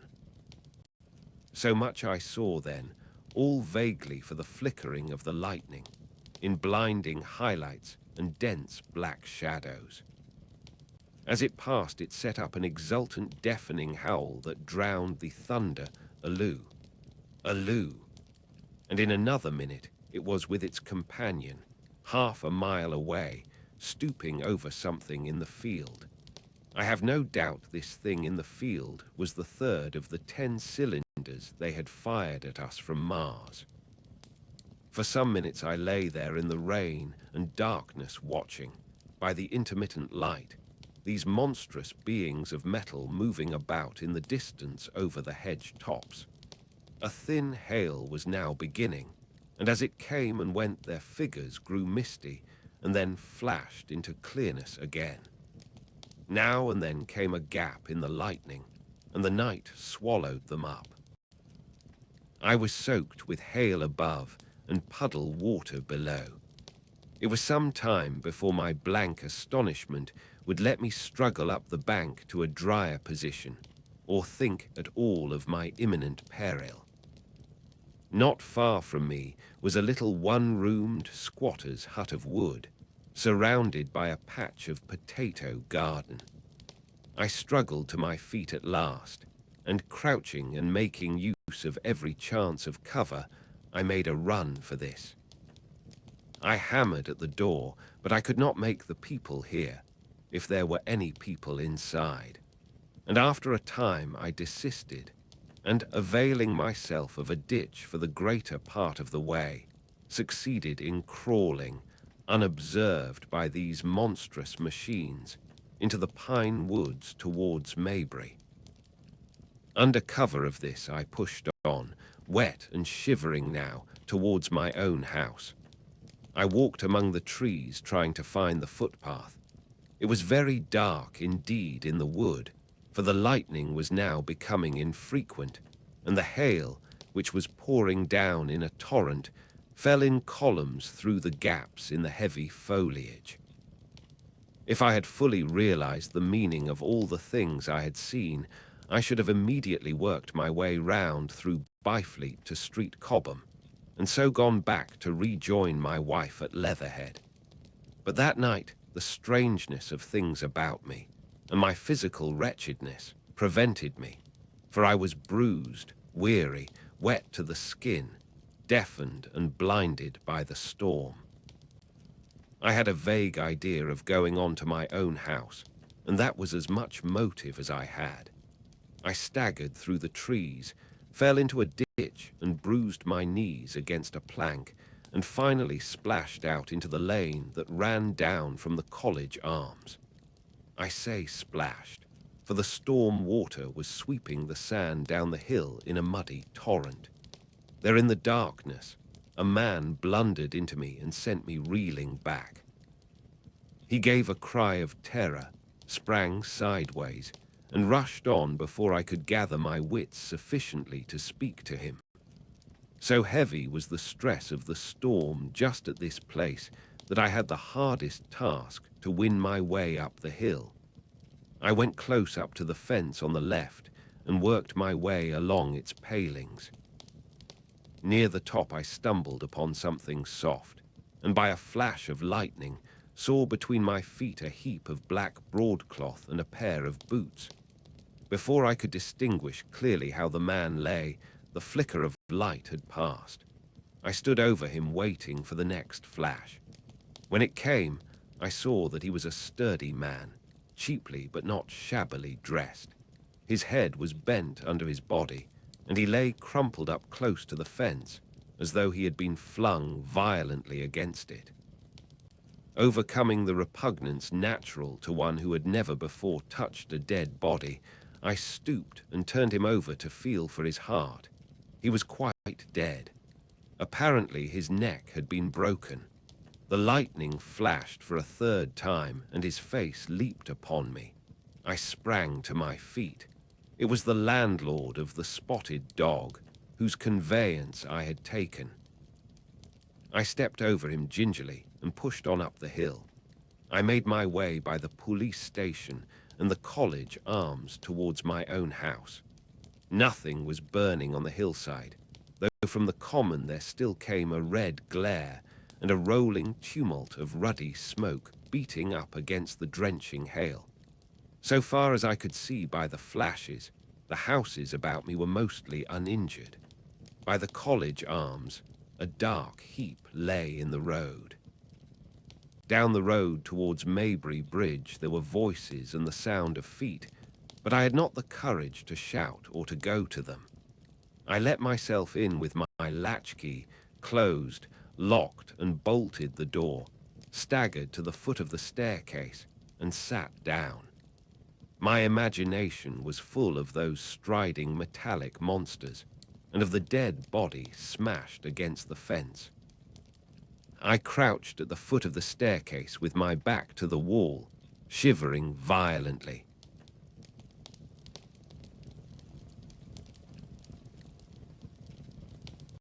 Chapter 11.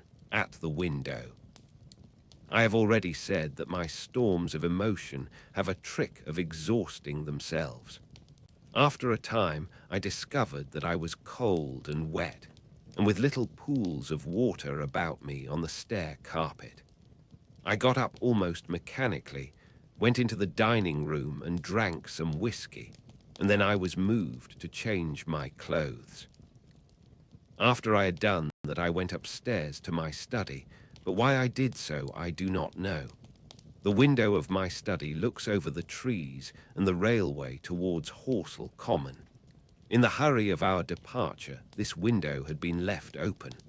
The passage was dark, and by contrast with the picture the window frame enclosed, the side of the room seemed impenetrably dark. I stopped short in the doorway. The thunderstorm had passed.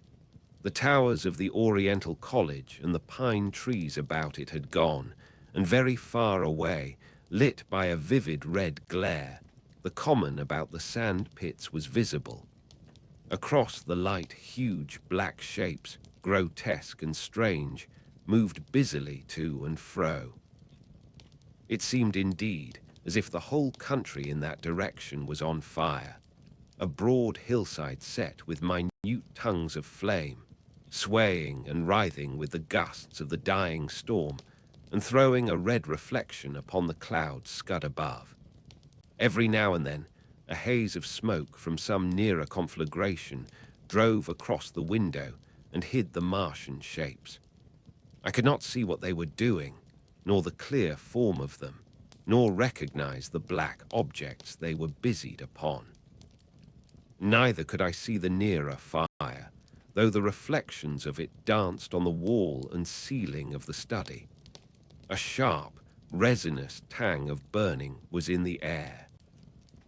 I closed the door noiselessly and crept towards the window. As I did so, the view opened out until, on the one hand, it reached to the houses about Woking Station, and on the other to the charred and blackened pine woods of Byfleet. There was a light down below the hill, on the railway, near the arch, and several of the houses along the Maybury Road and the streets near the station were glowing ruins. The light upon the railway puzzled me at first. There were a black heap and a vivid glare, and to the right of that a row of yellow oblongs. Then I perceived this was a wrecked train, the four parts smashed and on fire, the hinder carriages still upon the rails. Between these three main centres of light the houses, the train, and the burning county towards CHOBHAM stretched irregular patches of dark country, broken here and there by intervals of dimly glowing and smoking ground. It was the strangest spectacle, that black expanse set with fire. It reminded me, more than anything else, of the potteries at night. At first I could distinguish no people at all, though I peered intently for them. Later I saw against the light of Woking Station a number of black figures hurrying one after the other across the line. And this was the little world in which I had been living securely for years, this fiery chaos. What had happened in the last 7 hours I still did not know. Nor did I know, though I was beginning to guess, the relation between these mechanical colossi and the sluggish lumps I had seen disgorged from the cylinder. With a queer feeling of impersonal interest, I turned my desk chair to the window, sat down, and stared at the blackened country, and particularly at the three gigantic black things that were going to and fro in the glare about the sand pits. They seemed amazingly busy. I began to ask myself what they could be. Were they intelligent mechanisms? Such a thing I felt was impossible. Or did a Martian sit within each, ruling, directing, using, much as a man's brain sits and rules in his body? I began to compare the things to human machines, to ask myself for the first time in my life how an ironclad or a steam engine would seem to an intelligent lower animal. The storm had left the sky clear, and over the smoke of the burning land, the little fading pinpoint of Mars was dropping into the west, when a soldier came into my garden. I heard a slight scraping at the fence, and rousing myself from the lethargy that had fallen upon me, I looked down and saw him dimly, clambering over the palings. At the sight of another human being my torpor passed, and I leaned out of the window eagerly. "Hist," said I in a whisper. He stopped astride of the fence in doubt. Then he came over and across the lawn to the corner of the house. He bent down and stepped softly. "Who's there?" he said, also whispering, standing under the window and peering up. "Where are you going?" I asked. "God knows." "Are you trying to hide?" "That's it." "Come into the house," I said. I went down, unfastened the door, and let him in and locked the door again. I could not see his face. He was hatless, and his coat was unbuttoned. "My God," he said as I drew him in. "What has happened?" I asked. "What hasn't?" In the obscurity I could see he made a gesture of despair. "They wiped us out, simply wiped us out," he repeated again and again. He followed me, almost mechanically, into the dining room. "Take some whiskey," I said, pouring out a stiff dose. He drank it.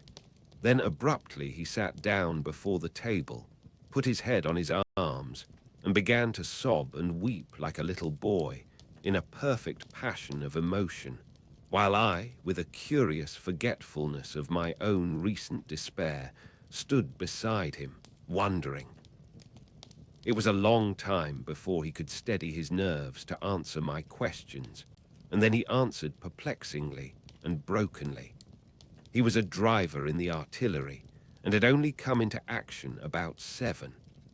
At that time, firing was going on across the common, and it was said the first party of Martians were crawling slowly towards their second cylinder under cover of a metal shield. Later this shield staggered up on tripod legs and became the first of the fighting machines I had seen. The gun he drove had been unlimbered near HORSELL in order to command the sand pits, and its arrival it was that had precipitated the action. As the limber gunners went to the rear, his horse trod in a rabbit hole and came down, throwing him into a depression of the ground. At the same moment the gun exploded behind him, the ammunition blew up, there was fire all about him, and he found himself lying under a heap of charred dead men and dead horses. "I lay still," he said, "scared out of my wits, with the forequarter of a horse atop of me. We'd been wiped out, and the smell good God, like burnt meat. I was hurt across the back by the fall of the horse, and there I had to lie until I felt better. Just like parade it had been a minute before then, stumble, bang, swish." "Wiped out," he said. He had hid under the dead horse for a long time, peeping out furtively across the common. The cardigan men had tried a rush, in skirmishing order, at the pit, simply to be swept out of existence. Then the monster had risen to its feet, and had begun to walk leisurely to and fro across the common among the few fugitives, with its head-like hood turning about exactly like the head of a cowled human being. A kind of arm carried a complicated metallic case, about which green flashes scintillated, and out of the funnel of this there smoked the heat ray. In a few minutes there was, so far as the soldier could see, not a living thing left upon the common, and every bush and tree upon it that was not already a blackened skeleton was burning. The hussars had been on the road beyond the curvature of the ground, and he saw nothing of them. He heard the Maxims rattle for a time, and then become still. The giant saved Woking Station and its cluster of houses until the last. Then in a moment the heat ray was brought to bear, and the town became a heap of fiery ruins. Then the thing shut off the heat ray, and turning its back upon the artilleryman, began to waddle away towards the smouldering pine woods that sheltered the second cylinder. As it did so, a second glittering titan built itself up out of the pit. The second monster followed the first, and at that the artilleryman began to crawl very cautiously across the hot heather ash towards HORSELL. He managed to get alive into the ditch by the side of the road, and so escaped to Woking. There his story became ejaculatory. The place was impassable. It seems there were a few people alive there, frantic for the most part, and many burned and scalded. He was turned aside by the fire, and hid among some almost scorching heaps of broken wall as one of the Martian giants returned. He saw this one pursue a man, catch him up in one of its steely tentacles, and knock his head against the trunk of a pine tree. At last, after nightfall, the artilleryman made a rush for it and got over the railway embankment. Since then he had been skulking along towards Maybury, in the hope of getting out of danger Londonward. People were hiding in trenches and cellars, and many of the survivors had made off towards Woking village and Send. He had been consumed with thirst until he found one of the water mains near the railway arch smashed, and the water bubbling out like a spring upon the road. That was the story I got from him, bit by bit. He grew calmer telling me and trying to make me see the things he had seen. He had eaten no food since midday. He told me early in his narrative, and I found some mutton and bread in the pantry and brought it into the room. We lit no lamp for fear of attracting the Martians, and ever and again our hands would touch upon bread or meat. As he talked, things about us came darkly out of the darkness, and the trampled bushes and broken rose trees outside the window grew distinct. It would seem that a number of men or animals had rushed across the lawn. I began to see his face, blackened and haggard, as no doubt mine was also. When we had finished eating, we went softly upstairs to my study, and I looked again out of the open window. In one night, the valley had become a valley of ashes. The fires had dwindled now.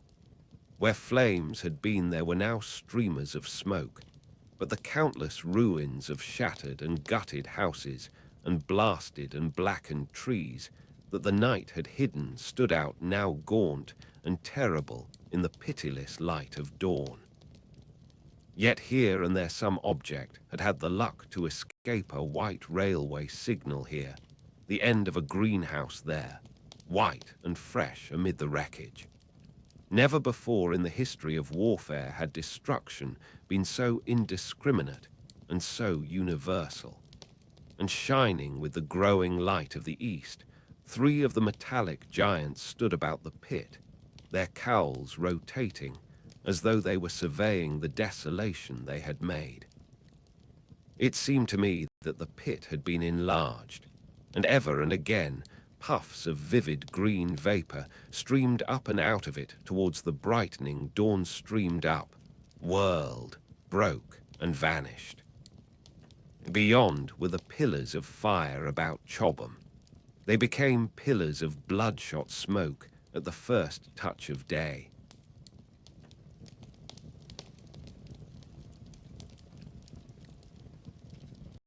Chapter 12. What I saw of the destruction of Weybridge and Shepperton. As the dawn grew brighter, we withdrew from the window from which we had watched the Martians and went very quietly downstairs. The artilleryman agreed with me that the house was no place to stay in. He proposed, he said, to make his way Londonward and thence rejoin his battery number 12 of the horse artillery. My plan was to return at once to Leatherhead, and so greatly had the strength of the Martians impressed me that I had determined to take my wife to Newhaven and go with her out of the country forthwith. For I already perceived clearly that the country about London must inevitably be the scene of a disastrous struggle before such creatures as these could be destroyed. Between us and Leatherhead, however, lay the 3rd cylinder with its guarding giants. Had I been alone, I think I should have taken my chance and struck across country. But the artilleryman dissuaded me. It's no kindness to the right sort of wife, he said, to make her a widow. And in the end I agreed to go with him, under cover of the woods, northward as far as Street Cobham before I parted with him.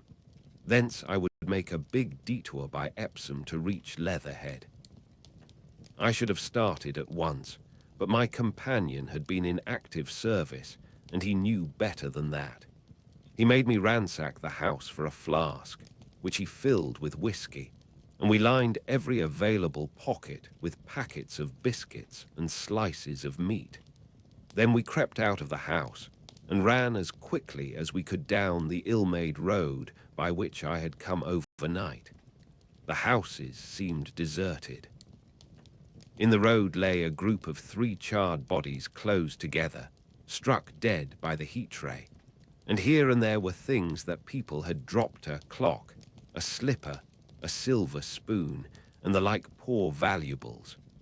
At the corner, turning up towards the post office, a little cart, filled with boxes and furniture, and horseless, heeled over on a broken wheel. A cash box had been hastily smashed open and thrown under the debris. Except the lodge at the orphanage, which was still on fire, none of the houses had suffered very greatly here. The heat ray had shaved the chimney tops and passed. Yet, save ourselves, there did not seem to be a living soul on Maybury Hill. The majority of the inhabitants had escaped, I suppose, by way of the old Woking road, the road I had taken when I drove to Leatherhead, or they had hidden.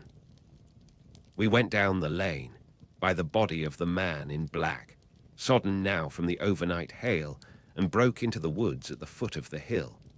We pushed through these towards the railway without meeting a soul. The woods across the line were but the scarred and blackened ruins of woods. For the most part the trees had fallen, but a certain proportion still stood, dismal grey stems, with dark brown foliage instead of green. On our side the fire had done no more than scorch the nearer trees. It had failed to secure its footing. In one place the woodmen had been at work on Saturday. Trees, felled and freshly trimmed, lay in a clearing, with heaps of sawdust by the sawing machine and its engine. Hard by was a temporary hut, deserted. There was not a breath of wind this morning, and everything was strangely still. Even the birds were hushed, and as we hurried along, I and the artilleryman talked in whispers and looked now and again over our shoulders. Once or twice we stopped to listen. After a time we drew near the road, and as we did so we heard the clatter of hoofs and saw through the tree stems 3 cavalry soldiers riding slowly towards Woking. We hailed them, and they halted while we hurried towards them. It was a lieutenant and a couple of privates of the 8th Hussars, with a stand like a theodolite, which the artilleryman told me was a heliograph. "You are the first men I've seen coming this way this morning," said the lieutenant. "What's brewing?" His voice and face were eager. The men behind him stared curiously. The artilleryman jumped down the bank into the road and saluted. "Gun destroyed last night, sir. Have been hiding. Trying to rejoin battery, sir. You'll come in sight of the Martians, I expect, about half a mile along this road." "What the dickens are they like?" asked the lieutenant. "Giants in armor, sir. 100 feet high. 3 legs and a body like aluminium, with a mighty great head in a hood, sir." "Get out," said the lieutenant. "What confounded nonsense." "You'll see, sir. They carry a kind of box, sir, that shoots fire and strikes you dead."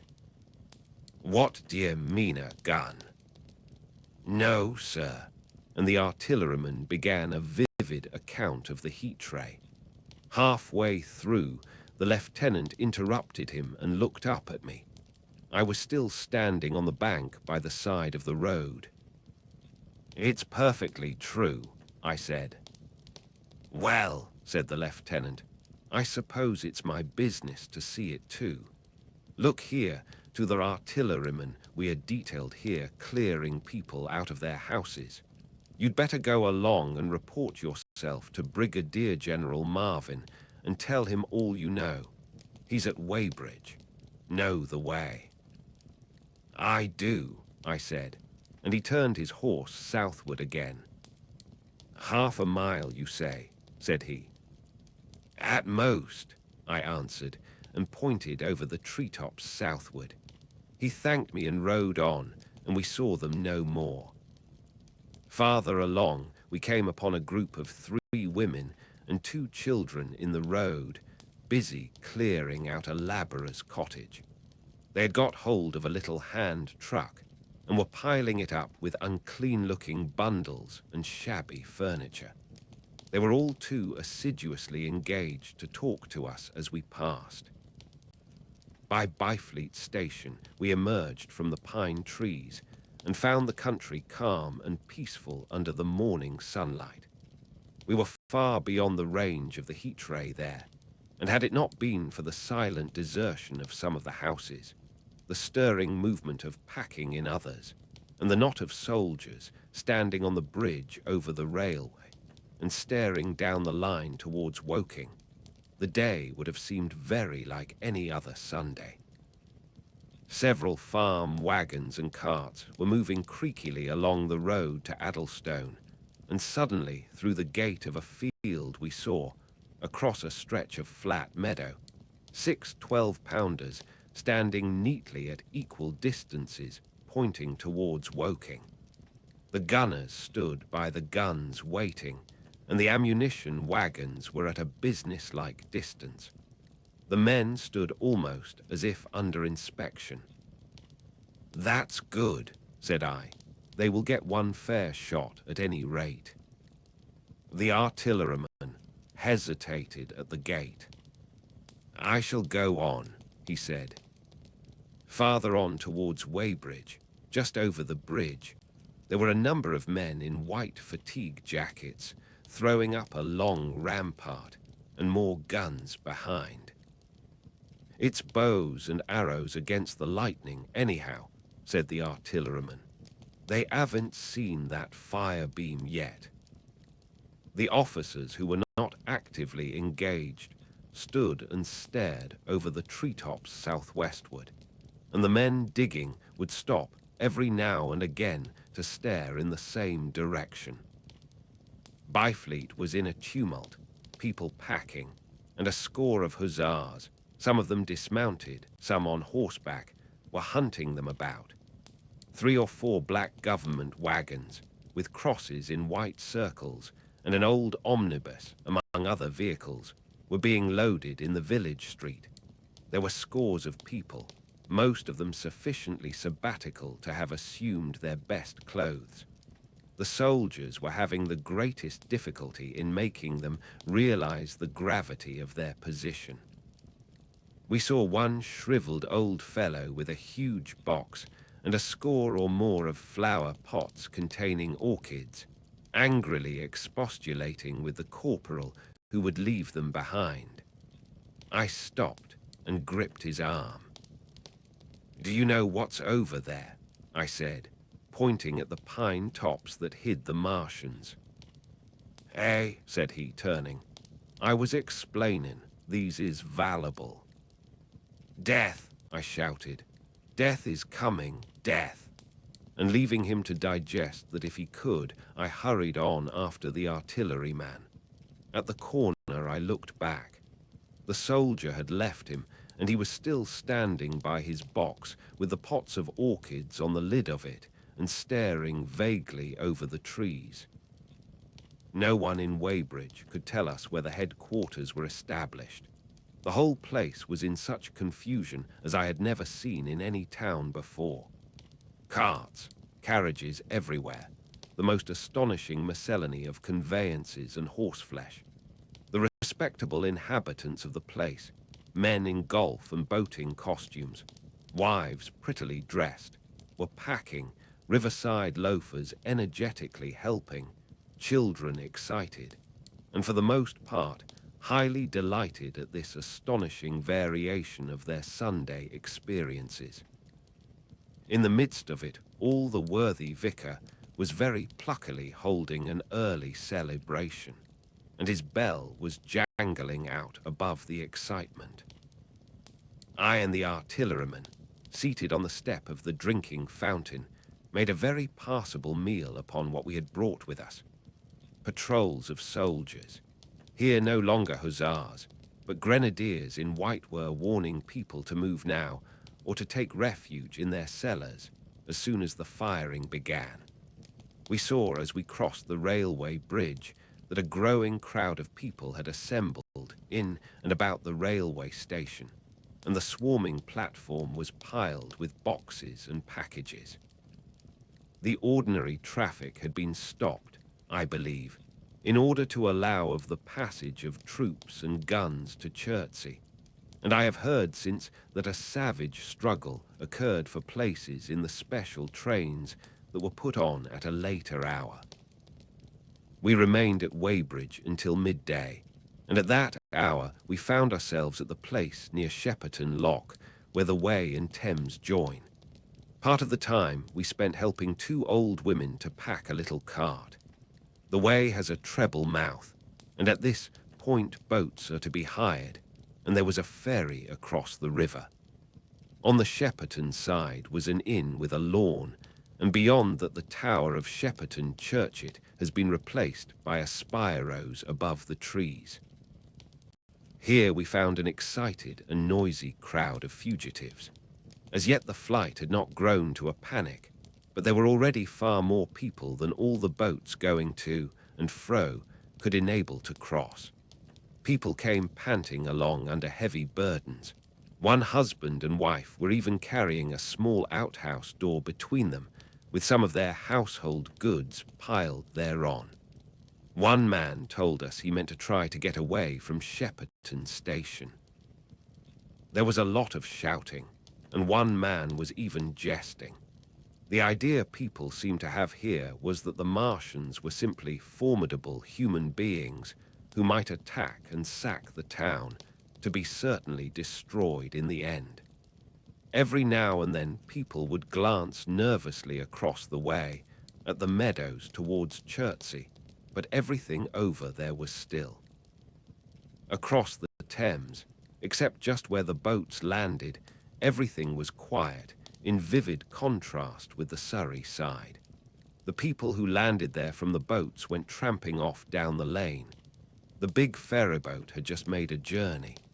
3 or 4 soldiers stood on the lawn of the inn, staring and jesting at the fugitives without offering to help.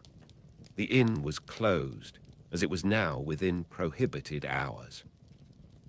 "What's that?" cried a boatman, and "Shut up, you fool," said a man near me to a yelping dog.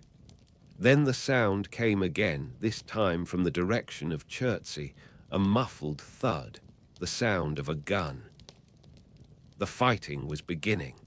Almost immediately unseen batteries across the river to our right, unseen because of the trees, took up the chorus, firing heavily one after the other. A woman screamed. Everyone stood arrested by the sudden stir of battle, near us and yet invisible to us.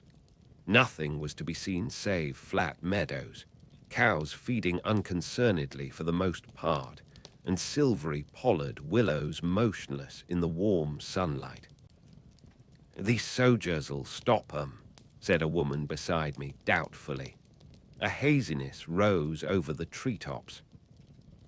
Then suddenly we saw a rush of smoke far away up the river, a puff of smoke that jerked up into the air and hung, and forthwith the ground heaved underfoot, and a heavy explosion shook the air, smashing 2 or 3 windows in the houses near and leaving us astonished. "Here they are," shouted a man in a blue jersey. "Yonder, d'ye see them? Yonder." Quickly, one after the other, 1, 2, 3, 4 of the armored Martians appeared, far away over the little trees, across the flat meadows that stretched towards Chertsey, and striding hurriedly towards the river. Little cowled figures they seemed at first, going with a rolling motion and as fast as flying birds. Then, advancing obliquely towards us, came a 5th. Their armored bodies glittered in the sun as they swept swiftly forward upon the guns, growing rapidly larger as they drew nearer. One on the extreme left, the remotest that is, flourished a huge case high in the air, and the ghostly, terrible heat ray I had already seen on Friday night smote towards Chertsey and struck the town. At sight of these strange, swift, and terrible creatures, the crowd near the water's edge seemed to me to be for a moment horror-struck.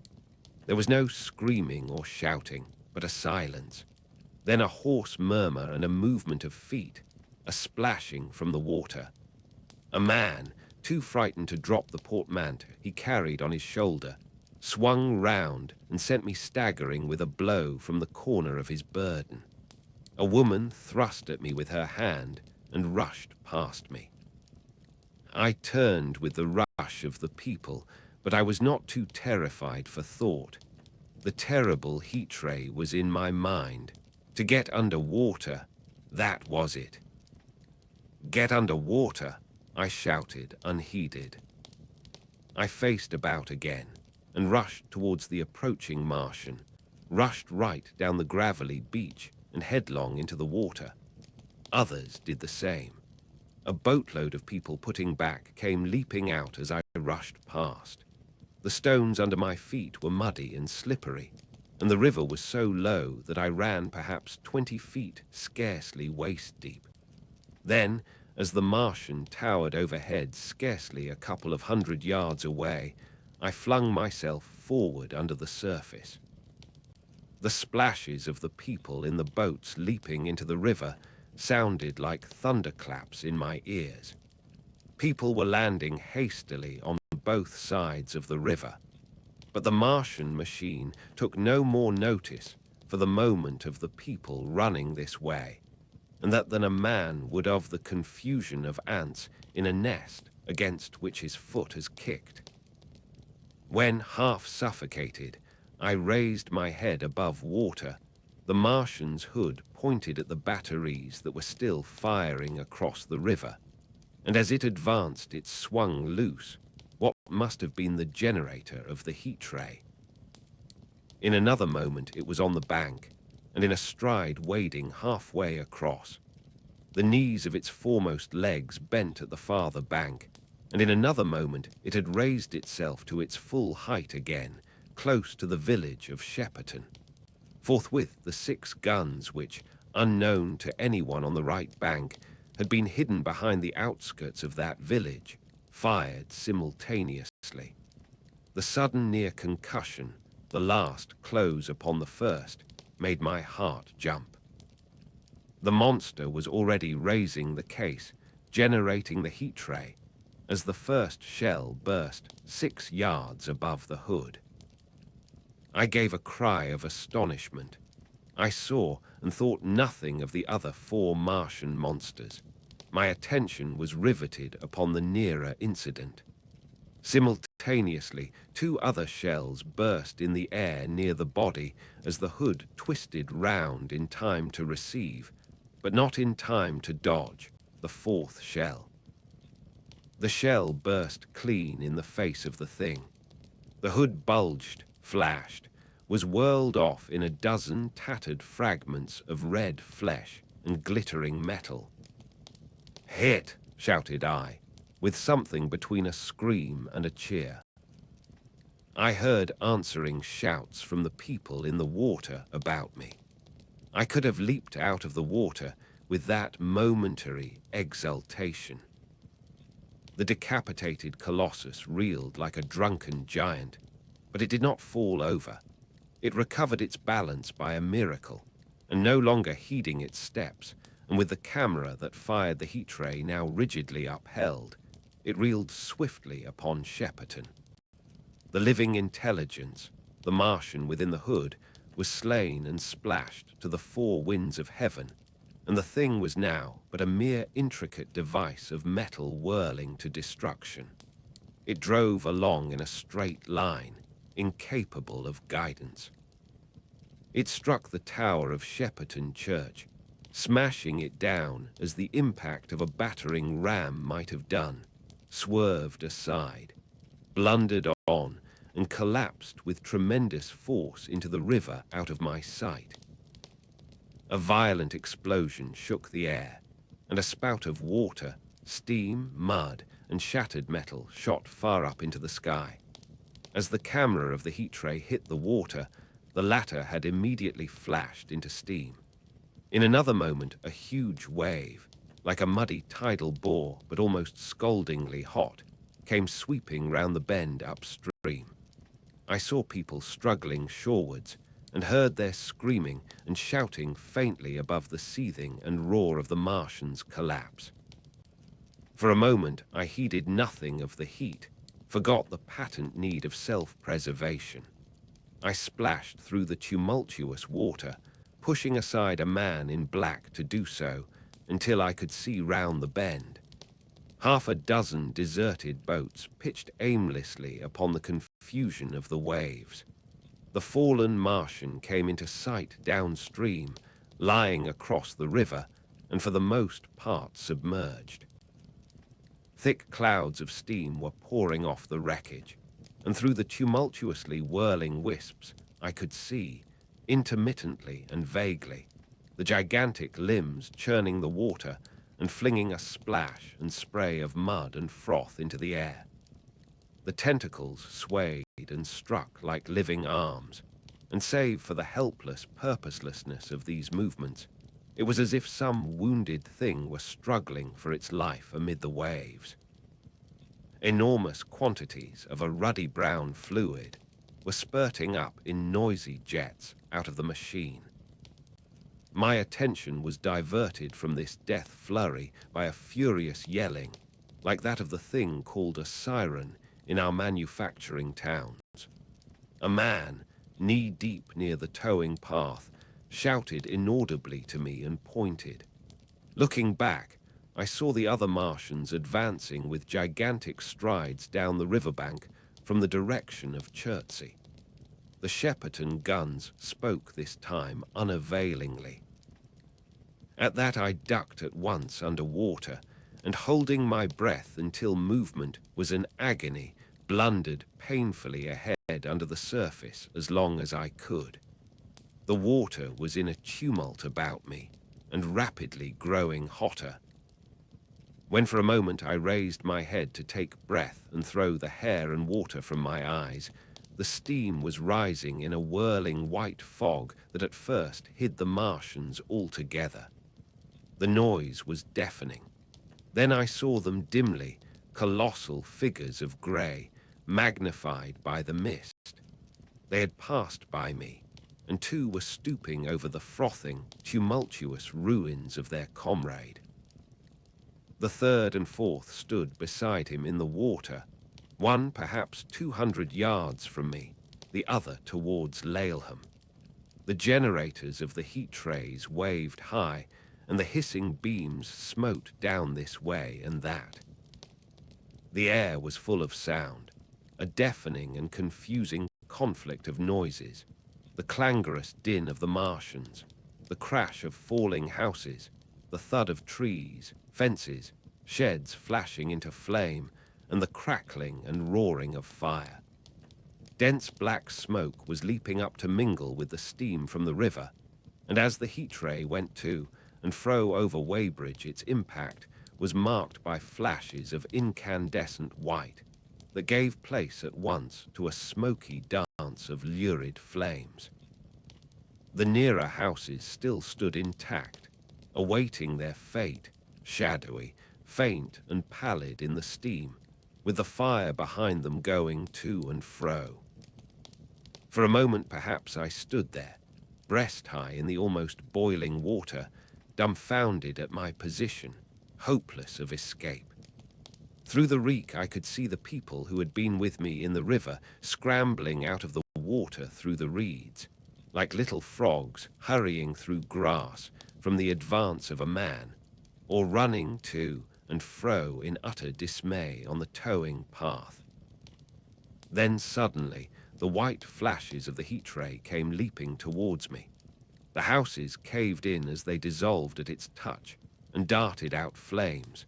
The trees changed to fire with a roar. The ray flickered up and down the towing path, licking off the people who ran this way and that, and came down to the water's edge not 50 yards from where I stood. It swept across the river to Shepperton, and the water in its track rose in a boiling wheel crested with steam. I turned shoreward. In another moment the huge wave, well nigh at the boiling point, had rushed upon me. I screamed aloud and scalded, half-blinded, agonized, I staggered through the leaping, hissing water towards the shore. Had my foot stumbled, it would have been the end. I fell helplessly, in full sight of the Martians, upon the broad, bare, gravelly spit that runs down to mark the angle of the Wey and Thames. I expected nothing but death. I have a dim memory of the foot of a Martian coming down within a score of yards of my head, driving straight into the loose gravel, whirling it this way and that, and lifting again. Of a long suspense, and then of the four carrying the debris of their comrade between them, now clear and then presently faint through a veil of smoke, receding interminably, as it seemed to me, across a vast space of river and meadow. And then, very slowly, I realized that by a miracle I had escaped. Chapter 13. How I Fell in with the Curate. After getting this sudden lesson in the power of terrestrial weapons, the Martians retreated to their original position upon HORSELL Common, and in their haste, and encumbered with the debris of their smashed companion, they no doubt overlooked many such a stray and negligible victim as myself. Had they left their comrade and pushed on forthwith, there was nothing at that time between them and London but batteries of 12-pounder guns, and they would certainly have reached the capital in advance of the tidings of their approach. As sudden, dreadful, and destructive their advent would have been as the earthquake that destroyed Lisbon a century ago. But they were in no hurry. Cylinder followed cylinder on its interplanetary flight. Every 24 hours brought them reinforcement, and meanwhile the military and naval authorities, now fully alive to the tremendous power of their antagonists, worked with furious energy. Every minute a fresh gun came into position until, before twilight, every copse, every row of suburban villas on the hilly slopes about Kingston and Richmond masked an expectant black muzzle. And through the charred and desolated area, perhaps 20 square miles altogether, that encircled the Martian encampment on HORSELL Common, through charred and ruined villages among the green trees, through the blackened and smoking arcades that had been but a day ago pine spinneys, crawled the devoted scouts with the heliographs that were presently to warn the gunners of the Martian approach. But the Martians now understood our command of artillery and the danger of human proximity, and not a man ventured within a mile of either cylinder, save at the price of his life. It would seem that these giants spent the earlier part of the afternoon in going to and fro, transferring everything from the second and third cylinders, the second in Addlestone golf links and the third at Perford, to their original pit on HORSELL Common. Over that, above the blackened heather and ruined buildings that stretched far and wide, stood one as sentinel, while the rest abandoned their vast fighting machines and descended into the pit. They were hard at work there far into the night, and the towering pillar of dense green smoke that rose therefrom could be seen from the hills about Merrow, and even, it is said, from Banstead and Epsom Downs. And while the Martians behind me were thus preparing for their next sally, and in front of me humanity gathered for the battle, I made my way with infinite pains and labour from the fire and smoke of burning Weybridge towards London. I saw an abandoned boat, very small and remote, drifting downstream, and throwing off the most of my sodden clothes, I went after it, gained it, and so escaped out of that destruction. There were no oars in the boat, but I contrived to paddle, as well as my parbled hands would allow, down the river towards Halliford and Walton, going very tediously and continually looking behind me, as you may well understand. I followed the river, because I considered that the water gave me my best chance of escape should these giants return. The hot water from the Martians' overthrow drifted downstream with me, so that for the best part of a mile I could see little of either bank. Once, however, I made out a string of black figures hurrying across the meadows from the direction of Weybridge. Halliford, it seemed, was deserted, and several of the houses facing the river were on fire. It was strange to see the place quite tranquil, quite desolate under the hot blue sky, with the smoke and little threads of flame going straight up into the heat of the afternoon. Never before had I seen houses burning without the accompaniment of an obstructive crowd. A little farther on the dry reeds up the bank were smoking and glowing, and a line of fire inland was marching steadily across a late field of hay. For a long time I drifted, so painful and weary was I after the violence I had been through, and so intense the heat upon the water. Then my fears got the better of me again, and I resumed my paddling. The sun scorched my bare back. At last, as the bridge at Walton was coming into sight round the bend, my fever and faintness overcame my fears, and I landed on the Middlesex bank and lay down, deadly sick, amid the long grass. I suppose the time was then about 4 or 5 o'clock. I got up presently, walked perhaps half a mile without meeting a soul, and then lay down again in the shadow of a hedge. I seem to remember talking, wanderingly, to myself during that last spurt. I was also very thirsty, and bitterly regretful I had drunk no more water. It is a curious thing that I felt angry with my wife. I cannot account for it, but my impotent desire to reach Leatherhead worried me excessively. I do not clearly remember the arrival of the curate, so that probably I dozed. I became aware of him as a seated figure in soot-smudged shirt sleeves, and with his upturned, clean-shaven face staring at a faint flickering that danced over the sky. The sky was what is called a mackerel sky rose, and rows of faint down plumes of cloud, just tinted with the midsummer sunset. I sat up, and at the rustle of my motion, he looked at me quickly. "Have you any water?" I asked abruptly. He shook his head. "You have been asking for water for the last hour," he said. For a moment we were silent, taking stock of each other. I dare say he found me a strange enough figure, naked, save for my water-soaked trousers and socks, scalded, and my face and shoulders blackened by the smoke. His face was a fair weakness, his chin retreated, and his hair lay in crisp, almost flaxen curls on his low forehead. His eyes were rather large, pale blue and blankly staring. He spoke abruptly, looking vacantly away from me. "What does it mean?" he said. "What do these things mean?" I stared at him and made no answer. He extended a thin white hand and spoke in almost a complaining tone. "Why are these things permitted? What sins have we done?" The morning service was over. I was walking through the roads to clear my brain for the afternoon, and then fire, earthquake, death. As if it were Sodom and Gomorrah. All our work undone, all the work, what are these Martians? "What are we?"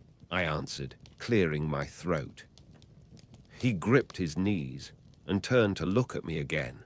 For half a minute, perhaps, he stared silently. "I was walking through the roads to clear my brain," he said, "and suddenly fire, earthquake, death." He relapsed into silence, with his chin now sunken almost to his knees. Presently, he began waving his hand. "All the work, all the Sunday schools, what have we done? What has Weybridge done? Everything gone, everything destroyed. The church. We rebuilt it only 3 years ago. Gone, swept out of existence. Why? Another pause, and he broke out again like one demented. The smoke of her burning goeth up for ever and ever, he shouted. His eyes flamed, and he pointed a lean finger in the direction of Weybridge. By this time, I was beginning to take his measure. The tremendous tragedy in which he had been involved, it was evident he was a fugitive from Weybridge, had driven him to the very verge of his reason. "Are we far from Sunbury?" I said, in a matter-of-fact tone. "What are we to do?" he asked. "Are these creatures everywhere? Has the earth been given over to them?" "Are we far from Sunbury?" Only this morning I officiated at early celebration. "Things have changed," I said quietly. "You must keep your head. There is still hope." "Hope?" "Yes, plentiful hope, for all this destruction." I began to explain my view of our position. He listened at first, but as I went on, the interest dawning in his eyes gave place to their former stare, and his regard wandered from me. "This must be the beginning of the end," he said, interrupting me. "The end, the great and terrible day of the Lord, when men shall call upon the mountains and the rocks to fall upon them and hide them from the face of him that sitteth upon the throne." I began to understand the position. I ceased my labored reasoning, struggled to my feet, and standing over him, laid my hand on his shoulder. "Be a man," said I. "You are scared out of your wits. What good is religion if it collapses under calamity? Think of what earthquakes and floods, wars and volcanoes have done before to men. Did you think God had exempted Weybridge? He is not an insurance agent." For a time he sat in blank silence. "But how can we escape?" he asked suddenly. "They are invulnerable, they are pitiless." "Neither the one nor, perhaps, the other," I answered. "And the mightier they are, the more sane and wary should we be. One of them was killed yonder not 3 hours ago." "Killed," he said, staring about him. "How can God's ministers be killed?" "I saw it happen," I proceeded to tell him. "We have chanced to come in for the thick of it," said I, "and that is all."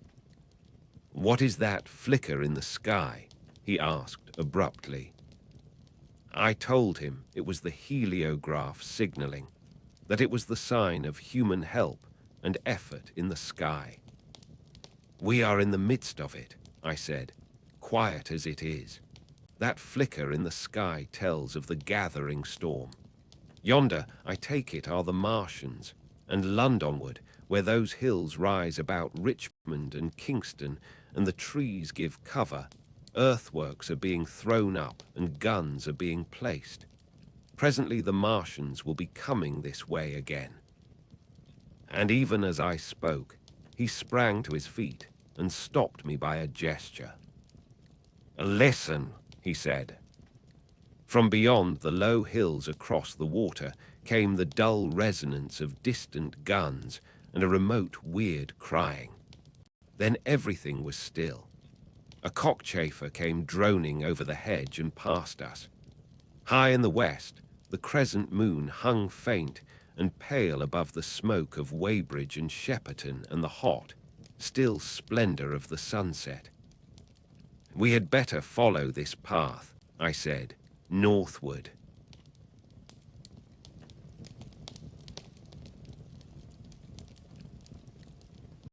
Chapter 14. In London. My younger brother was in London when the Martians fell at Woking. He was a medical student working for an imminent examination, and he heard nothing of the arrival until Saturday morning. The morning papers on Saturday contained, in addition to lengthy special articles on the planet Mars, on life in the planets, and so forth, a brief and vaguely worded telegram, all the more striking for its brevity. The Martians, alarmed by the approach of a crowd, had killed a number of people with a quick-firing gun, so the story ran. The telegram concluded with the words, "Formidable as they seem to be, the Martians have not moved from the pit into which they have fallen, and indeed seem incapable of doing so. Probably this is due to the relative strength of the Earth's gravitational energy." On that last text, their leader-writer expanded very comfortingly. Of course, all the students in the crammer's biology class, to which my brother went that day, were intensely interested, but there were no signs of any unusual excitement in the streets. The afternoon papers puffed scraps of news under big headlines. They had nothing to tell beyond the movements of troops about the common and the burning of the pine woods between Woking and Weybridge until 8. Then the St. James's Gazette, in an extra special edition, announced the bare fact of the interruption of telegraphic communication. This was thought to be due to the falling of burning pine trees across the line. Nothing more of the fighting was known that night, the night of my drive to Leatherhead and back. My brother felt no anxiety about us, as he knew from the description in the papers that the cylinder was a good 2 miles from my house. He made up his mind to run down that night to me, in order, as he says, to see the things before they were killed. He dispatched a telegram, which never reached me, about 4 o'clock, and spent the evening at a music hall. In London, also, on Saturday night there was a thunderstorm, and my brother reached Waterloo in a cab. On the platform from which the midnight train usually starts, he learned, after some waiting, that an accident prevented trains from reaching Woking that night. The nature of the accident he could not ascertain. Indeed, the railway authorities did not clearly know at that time. There was very little excitement in the station, as the officials, failing to realize that anything further than a breakdown between Byfleet and Woking Junction had occurred, were running the theatre trains, which usually passed through Woking round by Virginia Water or Guildford. They were busy making the necessary arrangements to alter the route of the Southampton and Portsmouth Sunday League excursions. A nocturnal newspaper reporter, mistaking my brother for the traffic manager, to whom he bears a slight resemblance, waylaid and tried to interview him. Few people, excepting the railway officials, connected the breakdown with the Martians. I have read, in another account of these events, that on Sunday morning all London was electrified by the news from Woking. As a matter of fact, there was nothing to justify that very extravagant phrase. Plenty of Londoners did not hear of the Martians until the panic of Monday morning. Those who did took some time to realize all that the hastily worded telegrams in the Sunday papers conveyed. The majority of people in London do not read Sunday papers. The habit of personal security, moreover, is so deeply fixed in the Londoner's mind, and startling intelligence so much a matter of course in the papers, that they could read without any personal tremors. About 7 o'clock last night, the Martians came out of the cylinder, and moving about under an armor of metallic shields, have completely wrecked Woking Station with the adjacent houses, and massacred an entire battalion of the Cardigan Regiment. No details are known. Maxims have been absolutely useless against their armor. The field guns have been disabled by them. Flying hussars have been galloping into Chertsey. The Martians appear to be moving slowly towards Chertsey or Windsor. Great anxiety prevails in West Surrey, and earthworks are being thrown up to check the advance Londonward. That was how the Sunday Sun put it, and a clever and remarkably prompt handbook article in the Referee compared the affair to a menagerie suddenly let loose in a village. No one in London knew positively of the nature of the armoured Martians, and there was still a fixed idea that these monsters must be sluggish, crawling, creeping painfully. Such expressions occurred in almost all the earlier reports. None of the telegrams could have been written by an eyewitness of their advance. The Sunday papers printed separate editions as further news came to hand, some even in default of it. But there was practically nothing more to tell people until late in the afternoon, when the authorities gave the press agencies the news in their possession. It was stated that the people of Walton and Weybridge and all the district were pouring along the roads Londonward, and that was all. My brother went to church at the Foundling Hospital in the morning, still in ignorance of what had happened on the previous night. There he heard allusions made to the invasion and a special prayer for peace. Coming out, he bought a Referee. He became alarmed at the news in this and went again to Waterloo Station to find out if communication were restored. The omnibuses, carriages, cyclists, and innumerable people walking in their best clothes seemed scarcely affected by the strange intelligence that the news vendors were disseminating. People were interested, or, if alarmed, alarmed only on account of the local residents. At the station, he heard for the first time that the Windsor and Chertsey lines were now interrupted. The porters told him that several remarkable telegrams had been received in the morning from Byfleet and Chertsey stations, but that these had abruptly ceased.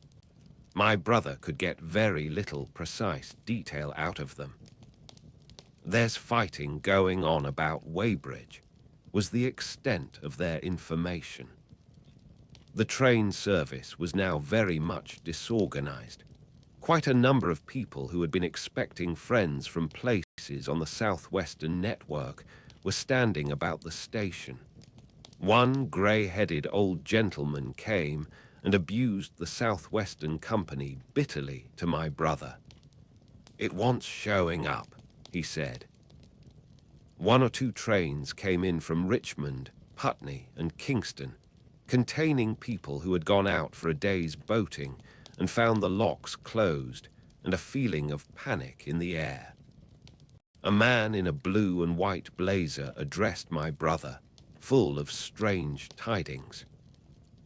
"There's hosts of people driving into Kingston in traps and carts and things, with boxes of valuables and all that," he said. "They come from Molesey and Weybridge and Walton, and they say there's been guns heard at Chertsey, heavy firing, and that mounted soldiers have told them to get off at once because the Martians are coming. We heard guns firing at Hampton Court Station, but we thought it was thunder. What the dickens does it all mean? The Martians can't get out of their pit, can they?" My brother could not tell him.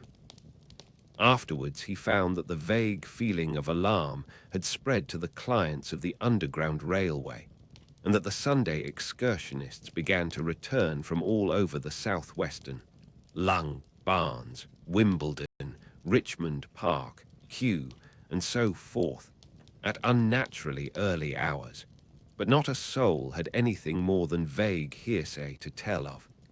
Everyone connected with the terminus seemed ill-tempered. About 5 o'clock, the gathering crowd in the station was immensely excited by the opening of the line of communication, which is almost invariably closed, between the southeastern and the southwestern stations, and the passage of carriage trucks bearing huge guns and carriages crammed with soldiers. These were the guns that were brought up from Woolwich and Chatham to cover Kingston. There was an exchange of pleasantries. You'll get eaten. We're the beast tamers, and so forth. A little while after that, a squad of police came into the station and began to clear the public off the platforms, and my brother went out into the street again.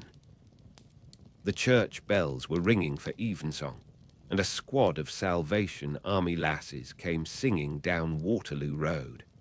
On the bridge, a number of loafers were watching a curious brown scum that came drifting down the stream in patches. The sun was just setting, and the clock tower and the Houses of Parliament rose against one of the most peaceful skies it is possible to imagine. A sky of gold, barred with long transverse stripes of reddish-purple cloud. There was talk of a floating body. One of the men there, a reservist he said he was, told my brother he had seen the heliograph flickering in the west. In Wellington Street, my brother met a couple of sturdy roughs who had just been rushed out of Fleet Street with still-wet newspapers and staring placards. "Dreadful catastrophe," they bawled one to the other down Wellington Street. "Fighting at Weybridge, full description, repulse of the Martians, London in danger." He had to give threepence for a copy of that paper. Then it was, and then only, that he realized something of the full power and terror of these monsters.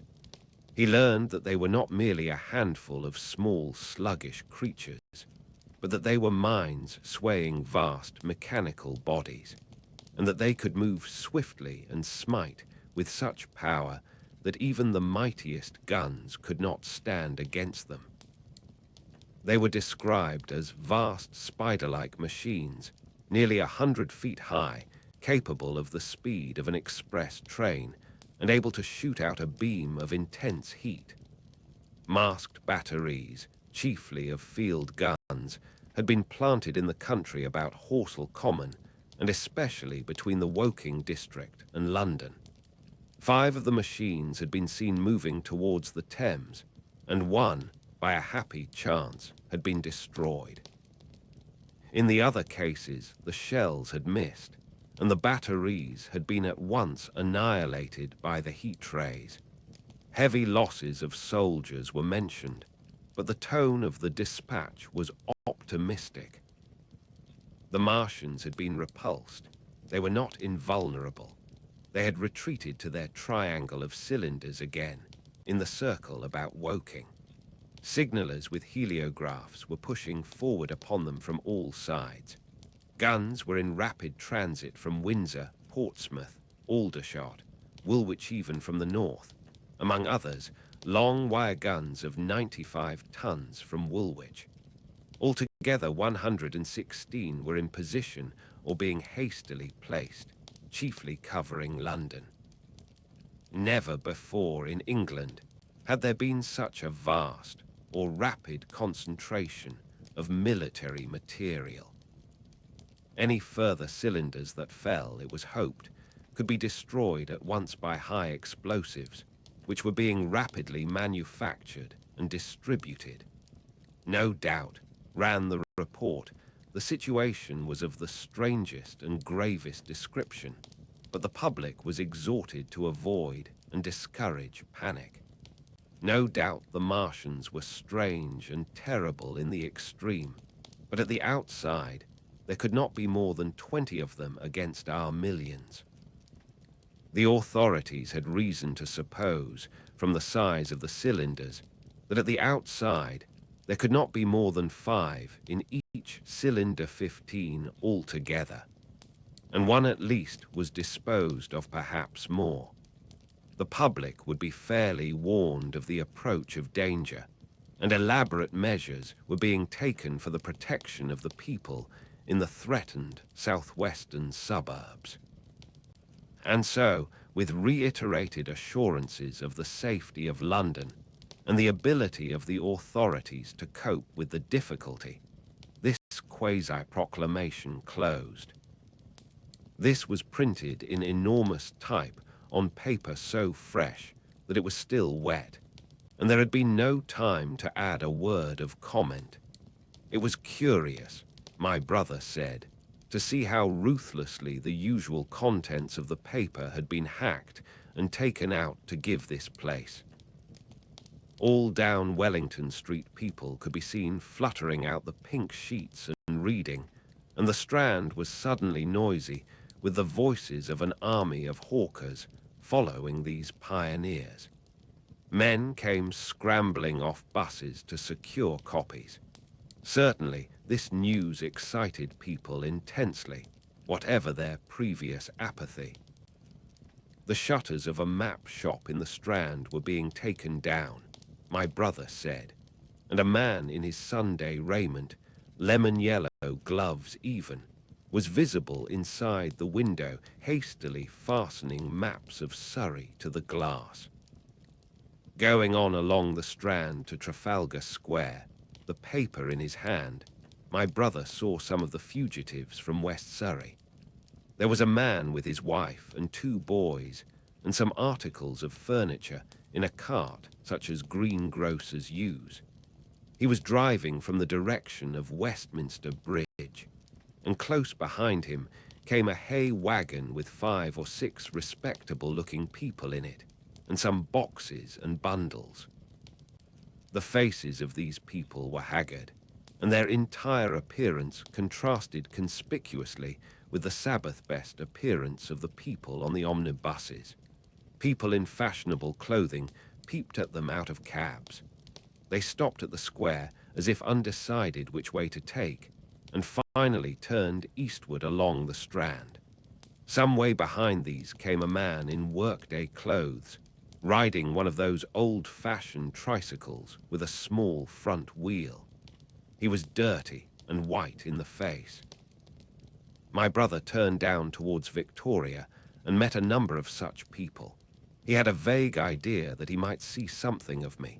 He noticed an unusual number of police regulating the traffic. Some of the refugees were exchanging news with the people on the omnibuses. One was professing to have seen the Martians. Boilers on stilts, I tell you, striding along like men. Most of them were excited and animated by their strange experience. Beyond Victoria, the public houses were doing a lively trade with these arrivals. At all the street corners, groups of people were reading papers, talking excitedly, or staring at these unusual Sunday visitors. They seemed to increase as night drew on, until at last the roads, my brother said, were like Epsom High Street on a Derby day. My brother addressed several of these fugitives and got unsatisfactory answers from most. None of them could tell him any news of Woking except one man, who assured him that Woking had been entirely destroyed on the previous night. "I come from Byfleet," he said. "A man on a bicycle came through the place in the early morning and ran from door to door warning us to come away. Then came soldiers. We went out to look, and there were clouds of smoke to the south, nothing but smoke, and not a soul coming that way. Then we heard the guns at Chertsey and folks coming from Weybridge. So I've locked up my house and come on." At that time, there was a strong feeling in the streets that the authorities were to blame for their incapacity to dispose of the invaders without all this inconvenience. About 8 o'clock, a noise of heavy firing was distinctly audible all over the south of London. My brother could not hear it for the traffic in the main thoroughfares, but by striking through the quiet back streets to the river, he was able to distinguish it quite plainly. He walked from Westminster to his apartments near Regent's Park about 2. He was now very anxious on my account and disturbed at the evident magnitude of the trouble. His mind was inclined to run, even as mine had run on Saturday, on military details. He thought of all those silent, expectant guns of the suddenly nomadic countryside. He tried to imagine boilers on stilts, 100 feet high. There were 1 or 2 cartloads of refugees passing along Oxford Street and several in the Marylebone Road, but so slowly was the news spreading that Regent Street and Portland Place were full of their usual Sunday night promenaders, albeit they talked in groups, and along the edge of Regent's Park there were as many silent couples walking out together under the scattered gas lamps as ever there had been. The night was warm and still and a little oppressive. The sound of guns continued intermittently, and after midnight there seemed to be sheet lightning in the south. He read and reread the paper, fearing the worst had happened to me. He was restless, and after supper prowled out again aimlessly. He returned and tried in vain to divert his attention to his examination notes. He went to bed a little after midnight, and was awakened from lurid dreams in the small hours of Monday by the sound of door knockers, feet running in the street, distant drumming, and a clamour of bells. Red reflections danced on the ceiling. For a moment he lay astonished, wondering whether day had come or the world gone mad. Then he jumped out of bed and ran to the window. His room was an attic, and as he thrust his head out, up and down the street there were a dozen echoes to the noise of his window sash, and heads in every kind of night disarray appeared. Enquiries were being shouted. "They are coming," bawled a policeman, hammering at the door. "The Martians are coming," and hurried to the next door. The sound of drumming and trumpeting came from the Albany Street barracks, and every church within earshot was hard at work killing sleep with a vehement, disorderly tocsin. There was a noise of doors opening, and window after window in the houses opposite flashed from darkness into yellow illumination. Up the street came galloping a closed carriage, bursting abruptly into noise at the corner, rising to a clattering climax under the window, and dying away slowly in the distance. Close on the rear of this came a couple of cabs, the forerunners of a long procession of flying vehicles, going for the most part to Chalk Farm Station, where the Northwestern special trains were loading up, instead of coming down the gradient into Euston. For a long time my brother stared out of the window in blank astonishment, watching the policemen hammering at door after door and delivering their incomprehensible message. Then the door behind him opened, and the man who lodged across the landing came in, dressed only in shirt, trousers and slippers, his braces loose about his waist, his hair disordered from his pillow. "What the devil is it?" he asked. "A fire! What a devil of a row!" They both craned their heads out of the window, straining to hear what the policemen were shouting. People were coming out of the side streets and standing in groups at the corners talking. "What the devil is it all about?" said my brother's fellow lodger. My brother answered him vaguely and began to dress, running with each garment to the window in order to miss nothing of the growing excitement. And presently men selling unnaturally early newspapers came bawling into the street. London in danger of suffocation, the Kingston and Richmond defences forced, fearful massacres in the Thames Valley. And all about him, in the rooms below, in the houses on each side and across the road, and behind in the park terraces, and in the 100 other streets of that part of Marylebone, and the Westbourne Park district, and St Pancras, and westward and northward in Kilburn, and St John's Wood and Hampstead, and eastward in Shoreditch and Highbury and Haggerston and Hoxton, and indeed, through all the vastness of London from Ealing to East Ham, people were rubbing their eyes and opening windows to stare out and ask aimless questions, dressing hastily as the first breath of the coming storm of fear blew through the streets. It was the dawn of the Great Panic. London, which had gone to bed on Sunday night oblivious and inert, was awakened in the small hours of Monday morning to a vivid sense of danger. Unable from his window to learn what was happening, my brother went down and out into the street, just as the sky between the parapets of the houses grew pink with the early dawn. The flying people on foot and in vehicles grew more numerous every moment. "Black smoke," he heard people crying, and again black smoke. The contagion of such a unanimous fear was inevitable. As my brother hesitated on the doorstep, he saw another news vendor approaching and got a paper forthwith. The man was running away with the rest and selling his papers for £1 each as he ran, a grotesque mingling of profit and panic. And from this paper, my brother read that catastrophic dispatch of the Commander-in-Chief. The Martians are able to discharge enormous clouds of a black and poisonous vapor by means of rockets. They have smothered our batteries, destroyed Richmond, Kingston, and Wimbledon, and are advancing slowly towards London, destroying everything on the way. It is impossible to stop them. There is no safety from the black smoke, but in instant flight.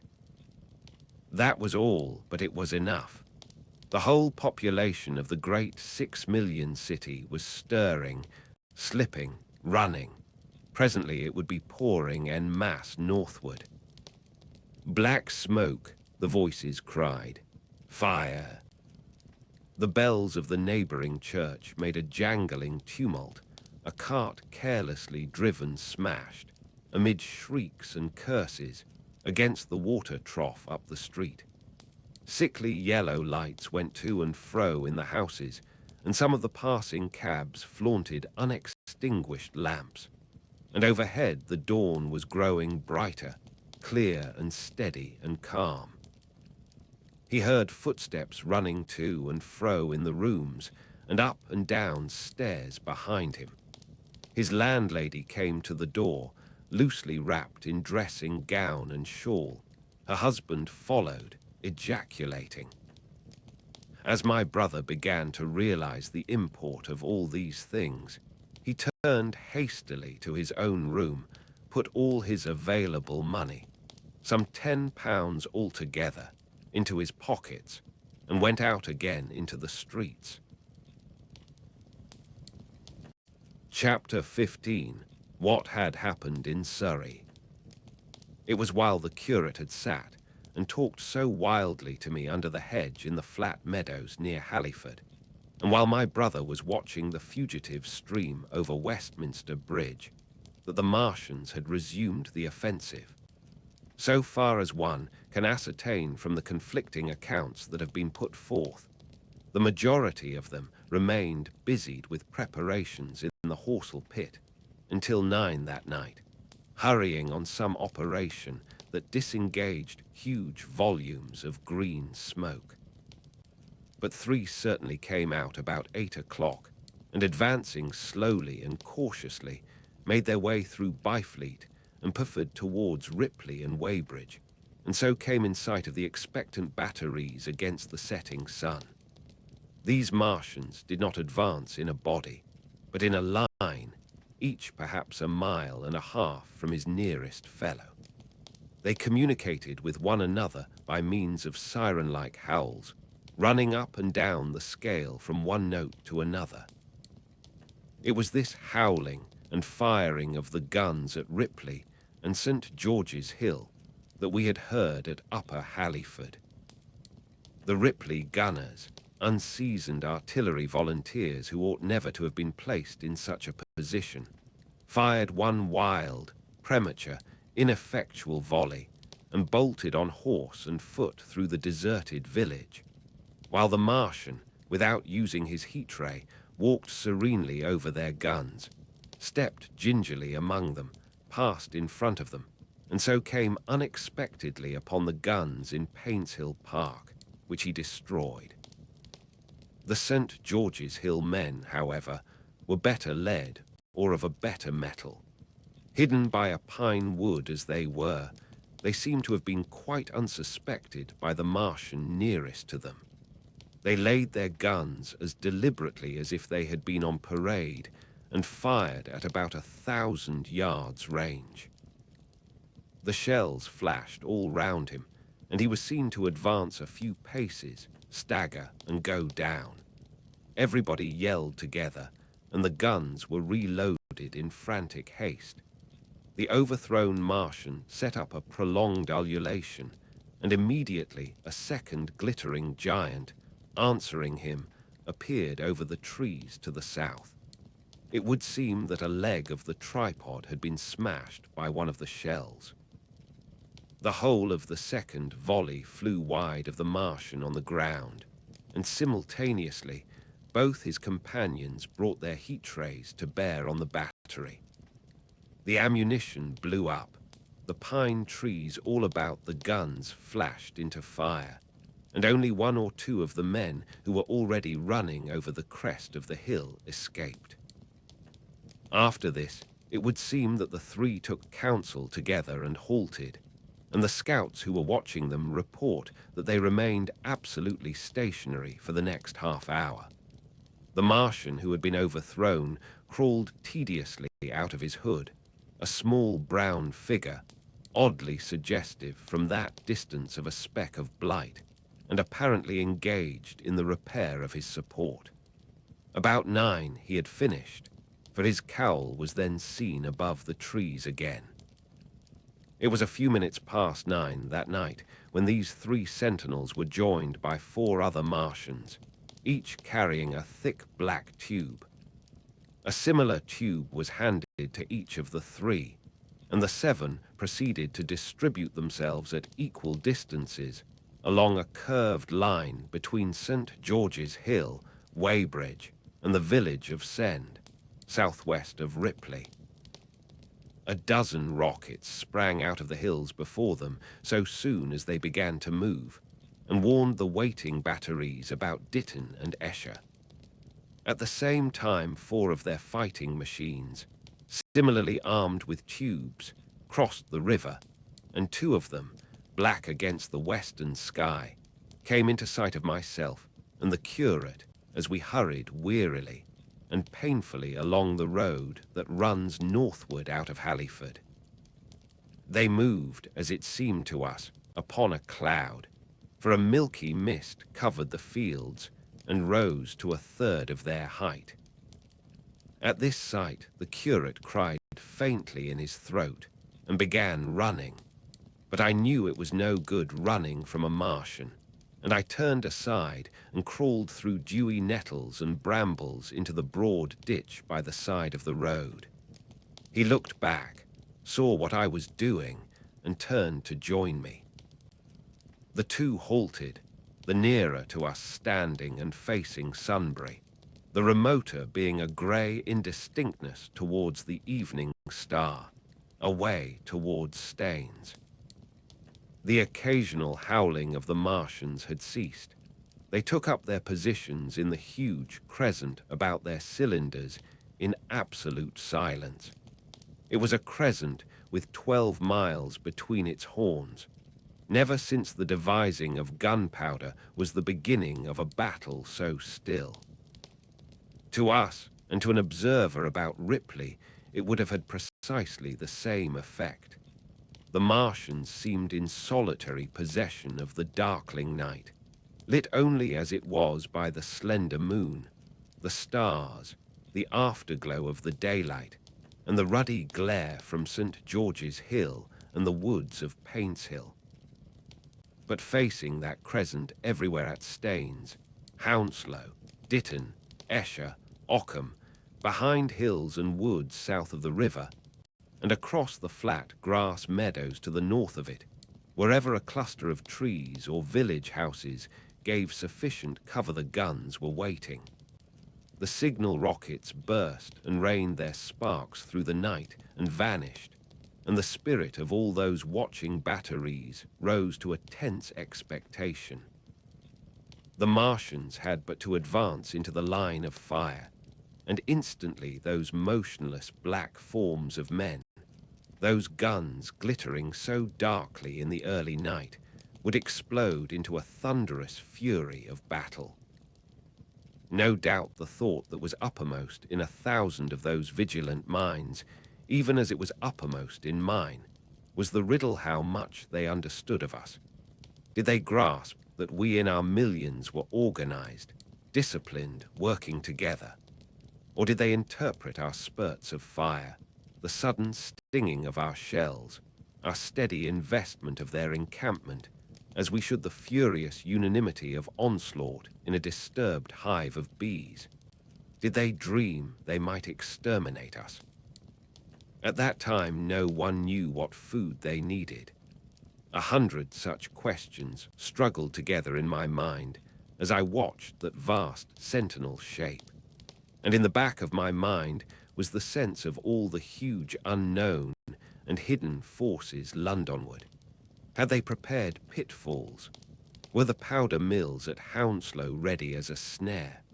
Would the Londoners have the heart and courage to make a greater Moscow of their mighty province of houses? Then, after an interminable time, as it seemed to us, crouching and peering through the hedge, came a sound like the distant concussion of a gun. Another nearer, and then another. And then the Martian beside us raised his tube on high and discharged it, gunwise, with a heavy report that made the ground heave. The one towards Staines answered him. There was no flash, no smoke, simply that loaded detonation. I was so excited by these heavy minute guns, following one another, that I so far forgot my personal safety and my scalded hands as to clamber up into the hedge and stare towards Sunbury. As I did so, a second report followed, and a big projectile hurtled overhead towards Hounslow. I expected at least to see smoke or fire, or some such evidence of its work. But all I saw was the deep blue sky above, with one solitary star, and the white mist spreading wide and low beneath. And there had been no crash, no answering explosion. The silence was restored. The minute lengthened to 3. "What has happened?" said the curate, standing up beside me. "Heaven knows," said I. A bat flickered by and vanished. A distant tumult of shouting began and ceased. I looked again at the Martian and saw he was now moving eastward along the riverbank with a swift, rolling motion. Every moment I expected the fire of some hidden battery to spring upon him, but the evening calm was unbroken. The figure of the Martian grew smaller as he receded, and presently the mist and the gathering night had swallowed him up. By a common impulse we clambered higher. Towards Sunbury was a dark appearance, as though a conical hill had suddenly come into being there, hiding our view of the farther country. And then, remoter across the river, over Walton, we saw another such summit. These hill-like forms grew lower and broader, even as we stared. Moved by a sudden thought, I looked northward, and there I perceived a third of these cloudy black copies had risen. Everything had suddenly become very still.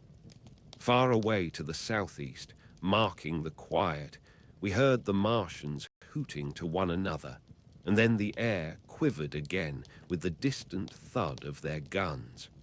But the earthly artillery made no reply. Now at the time we could not understand these things, but later I was to learn the meaning of these ominous copies that gathered in the twilight. Each of the Martians, standing in the great crescent I have described, had discharged, by means of the gun-like tube he carried, a huge canister over whatever hill, copse, cluster of houses, or other possible cover for guns chanced to be in front of him. Some fired only one of these, some two, as in the case of the one we had seen. The one at Ripley is said to have discharged no fewer than 5 at that time. These canisters smashed on striking the ground did not explode and incontinently disengaged an enormous volume of heavy, inky vapor, coiling and pouring upward in a huge and ebony cumulus cloud, a gaseous hill that sank and spread itself slowly over the surrounding country. And the touch of that vapor, the inhaling of its pungent wisps, was death to all that breathes. It was heavy, this vapor, heavier than the densest smoke, so that after the first tumultuous uprush and outflow of its impact, it sank down through the air and poured over the ground in a manner rather liquid than gaseous, abandoning the hills and streaming into the valleys and ditches and watercourses, even as I have heard the carbonic acid gas that pours from volcanic clefts is wont to do.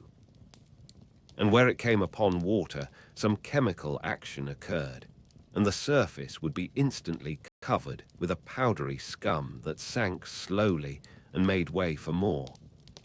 The scum was absolutely insoluble, and it is a strange thing, seeing the instant effect of the gas, that one could drink without hurt the water from which it had been strained. The vapor did not diffuse as a true gas would do. It hung together in banks, flowing sluggishly down the slope of the land and driving reluctantly before the wind, and very slowly it combined with the mist and moisture of the air and sank to the earth in the form of dust. Save that an unknown element giving a group of 4 lines in the blue of the spectrum is concerned, we are still entirely ignorant of the nature of this substance. Once the tumultuous upheaval of its dispersion was over, the black smoke clung so closely to the ground, even before its precipitation, that 50 feet up in the air, on the roofs and upper stories of high houses and on great trees, there was a chance of escaping its poison altogether, as was proved even that night at Street Cobham and Ditton. The man who escaped at the former place tells a wonderful story of the strangeness of its coiling flow, and how he looked down from the church spire and saw the houses of the village rising like ghosts out of its inky nothingness. For a day and a half he remained there, weary, starving and sun-scorched, the earth under the blue sky, and against the prospect of the distant hills a velvet-black expanse, with red roofs, green trees, and later, black-veiled shrubs and gates, barns, outhouses and walls, rising here and there into the sunlight. But that was at Street Cobham, where the black vapor was allowed to remain until it sank of its own accord into the ground. As a rule, the Martians, when it had served its purpose, cleared the air of it again by wading into it and directing a jet of steam upon it. This they did with the vapor banks near us, as we saw in the starlight from the window of a deserted house at Upper Halliford, whither we had returned. From there, we could see the searchlights on Richmond Hill and Kingston Hill going to and fro, and about 11 the windows rattled, and we heard the sound of the huge siege guns that had been put in position there. These continued intermittently for the space of a quarter of an hour, sending chance shots at the invisible Martians at Hampton and Ditton, and then the pale beams of the electric light vanished and were replaced by a bright red glow. Then the 4th cylinder fell a brilliant green meteor, as I learned afterwards, in Bushy Park. Before the guns on the Richmond and Kingston line of hills began, there was a fitful cannonade far away in the southwest, due, I believe, to guns being fired haphazard before the black vapor could overwhelm the gunners. So, setting about it as methodically as men might smoke out a wasp's nest, the Martians spread this strange, stifling vapor over the Londonward country. The horns of the crescent slowly moved apart, until at last they formed a line from Hanwell to Coombe and Malden. All night through their destructive tubes advanced.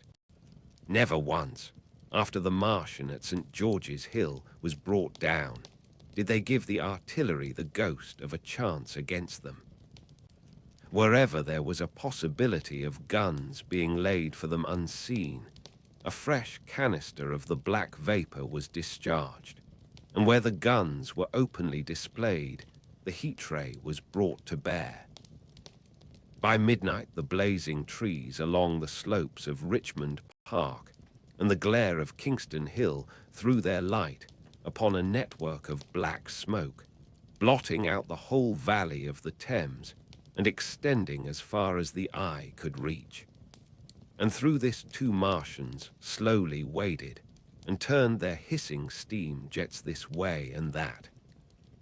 They were sparing of the heat ray that night, either because they had but a limited supply of material for its production, or because they did not wish to destroy the country, but only to crush and overawe the opposition they had aroused.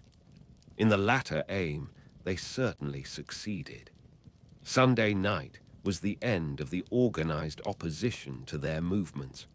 After that, no body of men would stand against them, so hopeless was the enterprise. Even the crews of the torpedo boats and destroyers that had brought their quick firers up the Thames refused to stop, mutinied, and went down again. The only offensive operation men ventured upon after that night was the preparation of mines and pitfalls, and even in that their energies were frantic and spasmodic. One has to imagine, as well as one may, the fate of those batteries towards Esher waiting so tensely in the twilight. Survivors there were none. One may picture the orderly expectation, the officers alert and watchful, the gunners ready, the ammunition piled to hand, the limber gunners with their horses and wagons, the groups of civilian spectators standing as near as they were permitted, the evening stillness, the ambulances and hospital tents with the burned and wounded from Weybridge. Then the dull resonance of the shots the Martians fired, and the clumsy projectile whirling over the trees and houses and smashing amid the neighboring fields. One may picture, too, the sudden shifting of the attention, the swiftly spreading coils and bellyings of that blackness advancing headlong, towering heavenward, turning the twilight to a palpable darkness, a strange and horrible antagonist of vapor striding upon its victims, men and horses near it seen dimly, running, shrieking, falling headlong, shouts of dismay, the guns suddenly abandoned, men choking and writhing on the ground, and the swift broadening out of the opaque cone of smoke. And then night and extinction nothing, but a silent mass of impenetrable vapor hiding its dead. Before dawn, the black vapor was pouring through the streets of Richmond, and the disintegrating organism of government was, with a last expiring effort, rousing the population of London to the necessity of flight.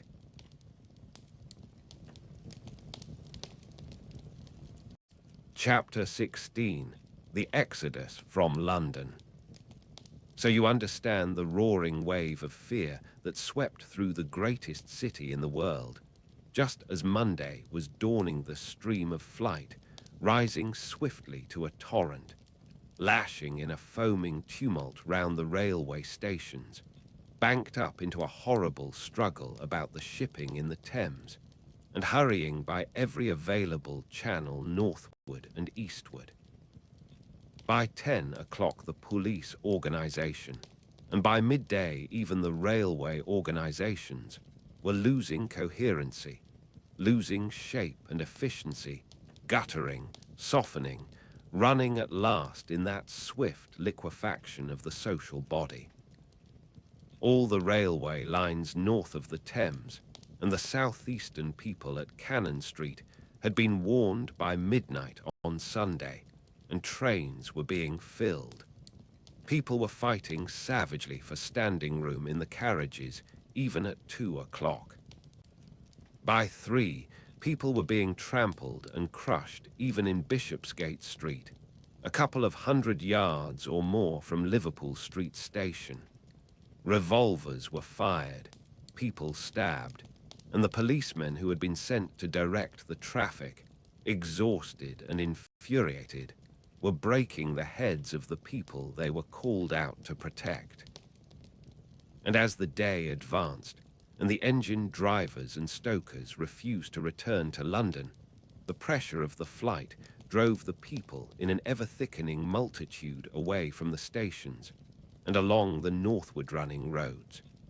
By midday, a Martian had been seen at Barnes, and a cloud of slowly sinking black vapour drove along the Thames and across the flats of Lambeth, cutting off all escape over the bridges in its sluggish advance.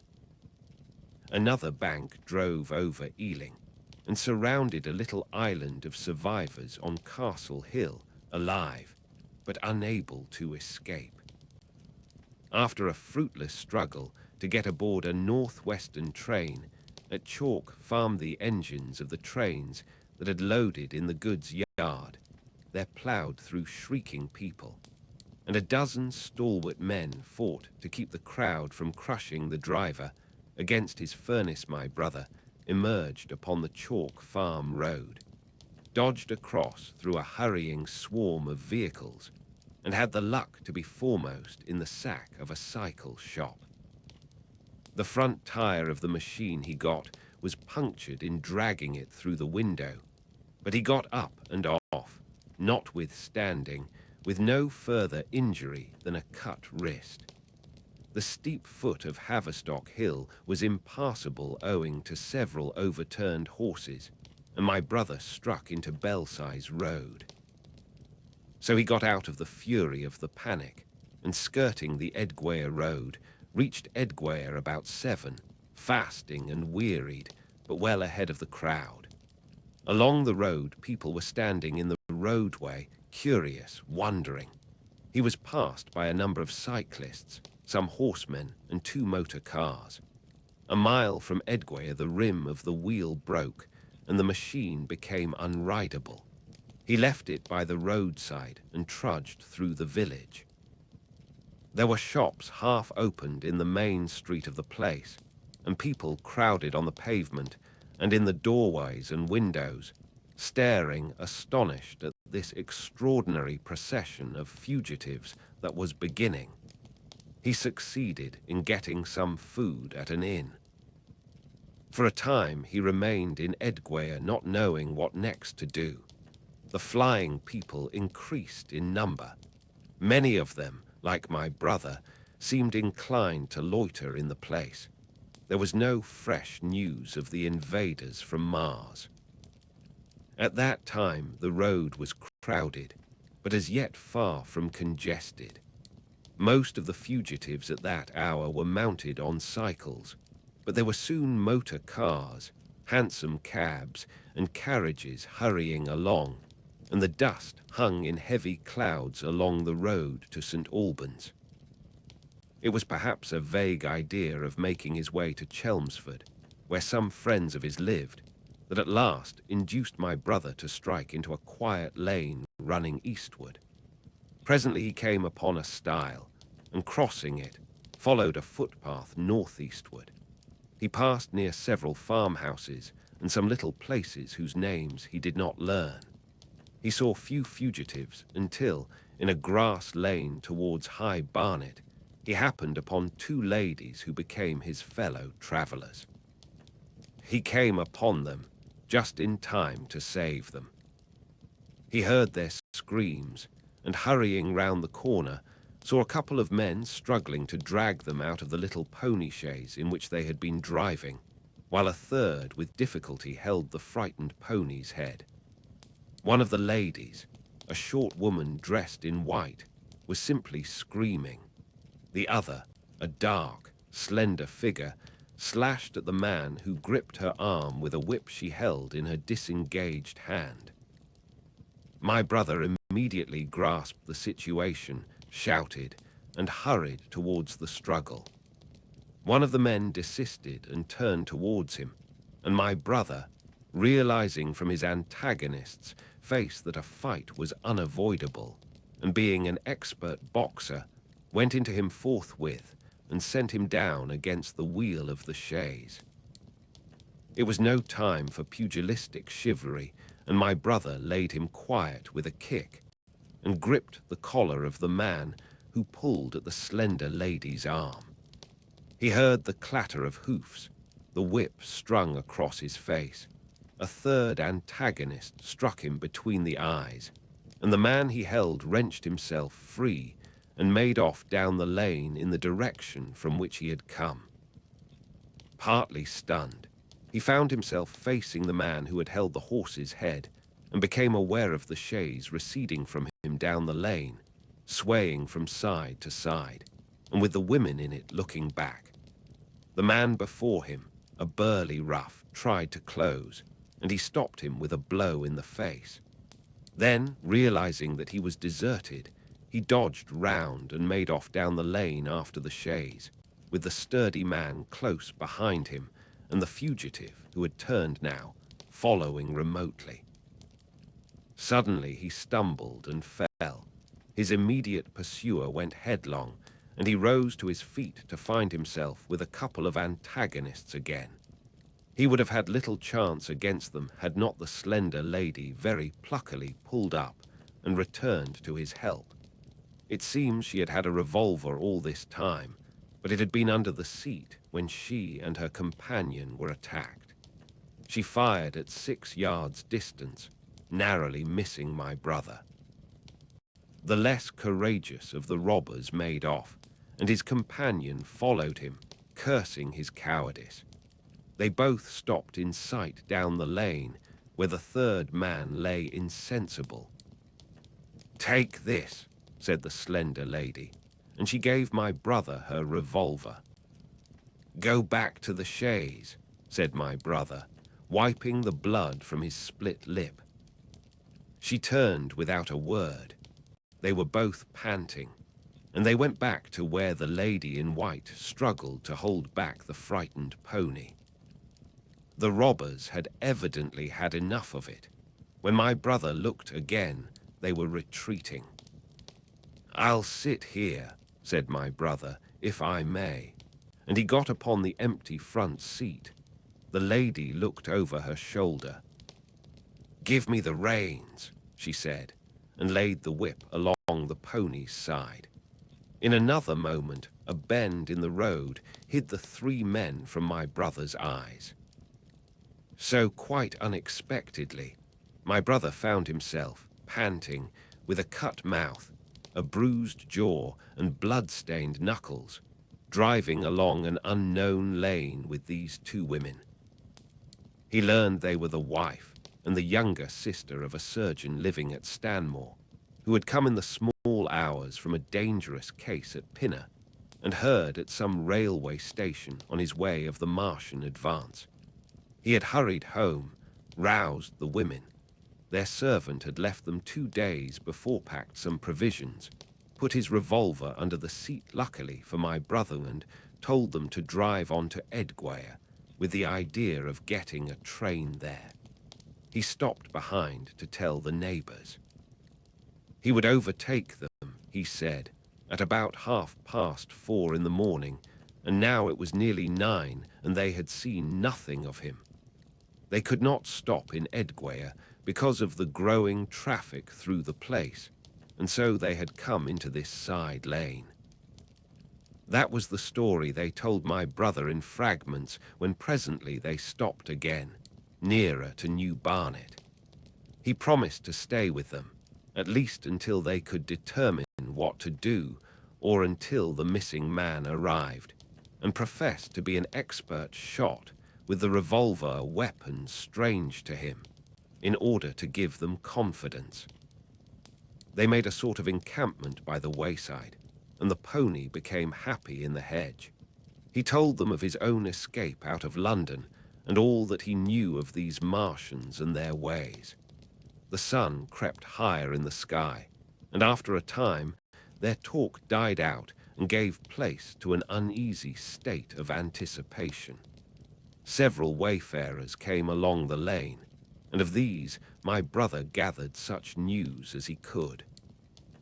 Every broken answer he had deepened his impression of the great disaster that had come on humanity, deepened his persuasion of the immediate necessity for prosecuting this flight. He urged the matter upon them. "We have money," said the slender woman, and hesitated. Her eyes met my brother's, and her hesitation ended. "So have I," said my brother. She explained that they had as much as £30 in gold, besides a £5 note, and suggested that with that they might get upon a train at St. Albans or New Barnet. My brother thought that was hopeless, seeing the fury of the Londoners to crowd upon the trains, and broached his own idea of striking across Essex towards Harwich, and thence escaping from the country altogether. Mrs. Elphinstone, that was the name of the woman in white, would listen to no reasoning, and kept calling upon George. But her sister-in-law was astonishingly quiet and deliberate, and at last agreed to my brother's suggestion. So, designing to cross the Great North Road, they went on towards Barnet, my brother leading the pony to save it as much as possible. As the sun crept up the sky, the day became excessively hot, and underfoot a thick, whitish sand grew burning and blinding, so that they travelled only very slowly. The hedges were grey with dust, and as they advanced towards Barnet, a tumultuous murmuring grew stronger. They began to meet more people. For the most part these were staring before them, murmuring indistinct questions, jaded, haggard, unclean. One man in evening dress passed them on foot, his eyes on the ground. They heard his voice, and looking back at him, saw one hand clutched in his hair and the other beating invisible things. His paroxysm of rage over, he went on his way without once looking back. As my brother's party went on towards the crossroads to the south of Barnet, they saw a woman approaching the road across some fields on their left, carrying a child and with 2 other children, and then passed a man in dirty black, with a thick stick in one hand and a small portmanteau in the other. Then round the corner of the lane, from between the villas that guarded it at its confluence with the high road, came a little cart drawn by a sweating black pony and driven by a sallow youth in a bowler hat, grey with dust. There were 3 girls, East End factory girls, and a couple of little children crowded in the cart. "This'll take us round Edgware?" asked the driver, wild-eyed, white-faced, and when my brother told him it would if he turned to the left, he whipped up at once without the formality of thanks. My brother noticed a pale grey smoke or haze rising among the houses in front of them, and veiling the white facade of a terrace beyond the road that appeared between the backs of the villas. Mrs. Elphinstone suddenly cried out at a number of tongues of smoky red flame leaping up above the houses in front of them against the hot blue sky. The tumultuous noise resolved itself now into the disorderly mingling of many voices, the gride of many wheels, the creaking of wagons, and the staccato of hoofs. The lane came round, sharply, not 50 yards from the crossroads. "Good heavens!" cried Mrs. Elphinstone. "What is this you are driving us into?"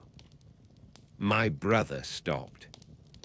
For the main road was a boiling stream of people, a torrent of human beings rushing northward, one pressing on another, A great bank of dust, white and luminous in the blaze of the sun, made everything within 20 feet of the ground grey and indistinct, and was perpetually renewed by the hurrying feet of a dense crowd of horses and of men and women on foot, and by the wheels of vehicles of every description. "Way," my brother heard voices crying. "Make way." It was like riding into the smoke of a fire to approach the meeting point of the lane and road. The crowd roared like a fire, and the dust was hot and pungent. And indeed, a little way up the road a villa was burning, and sending rolling masses of black smoke across the road to add to the confusion. 2 men came past them, then a dirty woman carrying a heavy bundle and weeping. A lost retriever dog with hanging tongue circled dubiously round them, scared and wretched, and fled at my brother's threat. So much as they could see of the road Londonward between the houses to the right was a tumultuous stream of dirty, hurrying people, pent in between the villas on either side. The black heads, the crowded forms, grew into distinctness as they rushed towards the corner, hurried past, and merged their individuality again in a receding multitude that was swallowed up at last in a cloud of dust. Go on," cried the voices. "Way, way." One man's hands pressed on the back of another. My brother stood at the pony's head. Irresistibly attracted, he advanced slowly, pace by pace, down the lane. Edgware had been a scene of confusion, Chalk Farm a riotous tumult, but this was a whole population in movement. It is hard to imagine that host. It had no character of its own. The figures poured out past the corner and receded with their backs to the group in the lane. Along the margin came those who were on foot, threatened by the wheels, stumbling in the ditches, blundering into one another.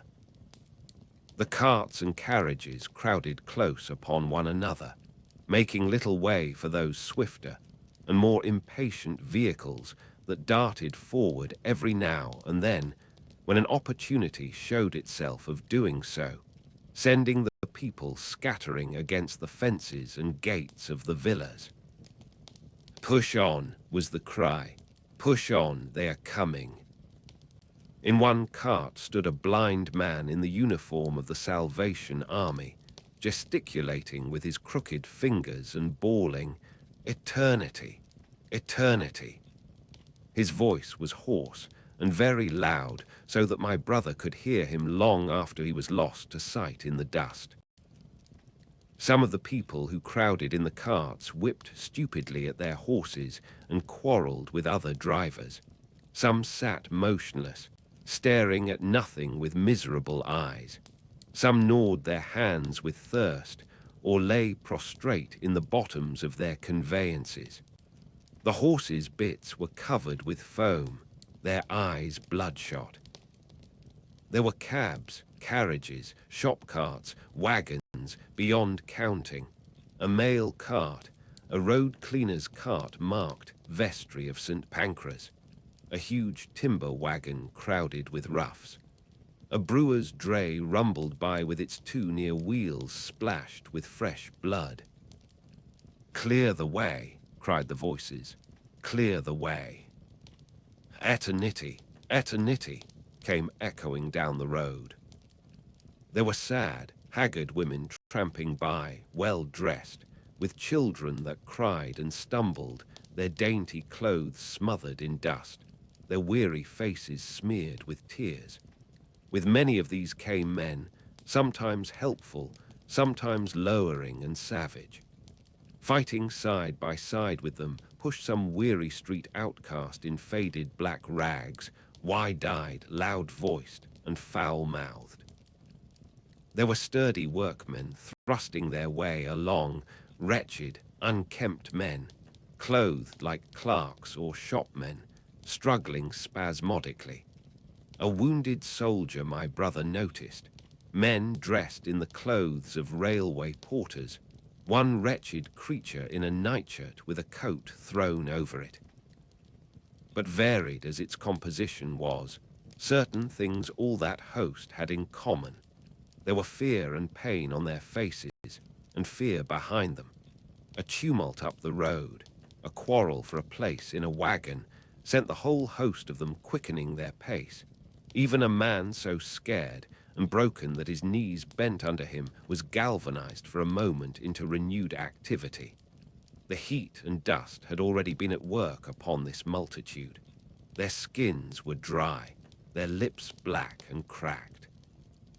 They were all thirsty, weary, and footsore, and amid the various cries one heard disputes, reproaches, groans of weariness and fatigue. The voices of most of them were hoarse and weak. Through it all ran a refrain. "Way, way, the Martians are coming." Few stopped and came aside from that flood. The lane opened slantingly into the main road with a narrow opening, and had a delusive appearance of coming from the direction of London. Yet a kind of eddy of people drove into its mouth, weaklings elbowed out of the stream, who for the most part rested but a moment before plunging into it again. A little way down the lane, with two friends bending over him, lay a man with a bare leg, wrapped about with bloody rags. He was a lucky man to have friends. A little old man with a grey military moustache and a filthy black frock coat limped out and sat down beside the trap, removed his boot, his sock was blood-stained, shook out a pebble, and hobbled on again. And then a little girl of 8 or 9, all alone, threw herself under the hedge close by my brother, weeping. "I can't go on, I can't go on." My brother woke from his torpor of astonishment and lifted her up, speaking gently to her, and carried her to Miss Elphinstone. So soon as my brother touched her, she became quite still, as if frightened. "Ellen!" shrieked a woman in the crowd, with tears in her voice, "Ellen!" And the child suddenly darted away from my brother, crying, "Mother!" "They are coming," said a man on horseback, riding past along the lane. "Out of the way there," bawled a coachman, towering high, and my brother saw a closed carriage turning into the lane. The people crushed back on one another to avoid the horse. My brother pushed the pony and chaise back into the hedge, and the man drove by and stopped at the turn of the way. It was a carriage, with a pole for a pair of horses, but only one was in the traces. My brother saw dimly through the dust that two men lifted out something on a white stretcher and put it gently on the grass beneath the privet hedge. One of the men came running to my brother. "Where is there any water?" he said. "He is dying fast and very thirsty. It is Lord Garrick." "Lord Garrick," said my brother, "the Chief Justice." "The water," he said. "There may be a tap," said my brother, "in some of the houses. We have no water. I dare not leave my people." The man pushed against the crowd, towards the gate of the corner house. "Go on," said the people, thrusting at him. "They are coming. Go on." Then my brother's attention was distracted by a bearded, eagle-faced man lugging a small handbag, which split even as my brother's eyes rested on it, and disgorged a mass of sovereigns that seemed to break up into separate coins as it struck the ground. They rolled hither and thither among the struggling feet of men and horses. The man stopped and looked stupidly at the heap, and the shaft of a cab struck his shoulder and sent him reeling. He gave a shriek and dodged back, and a cartwheel shaved him narrowly. "Way!" cried the men all about him. "Make way!"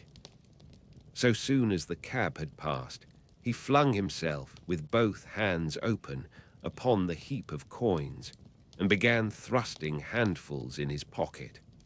A horse rose close upon him, and in another moment, half rising, he had been borne down under the horse's hoofs.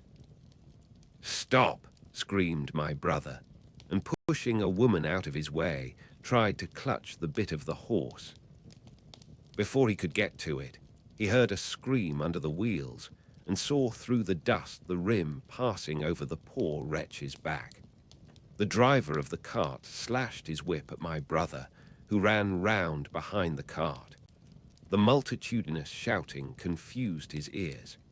The man was writhing in the dust among his scattered money, unable to rise, for the wheel had broken his back, and his lower limbs lay limp and dead.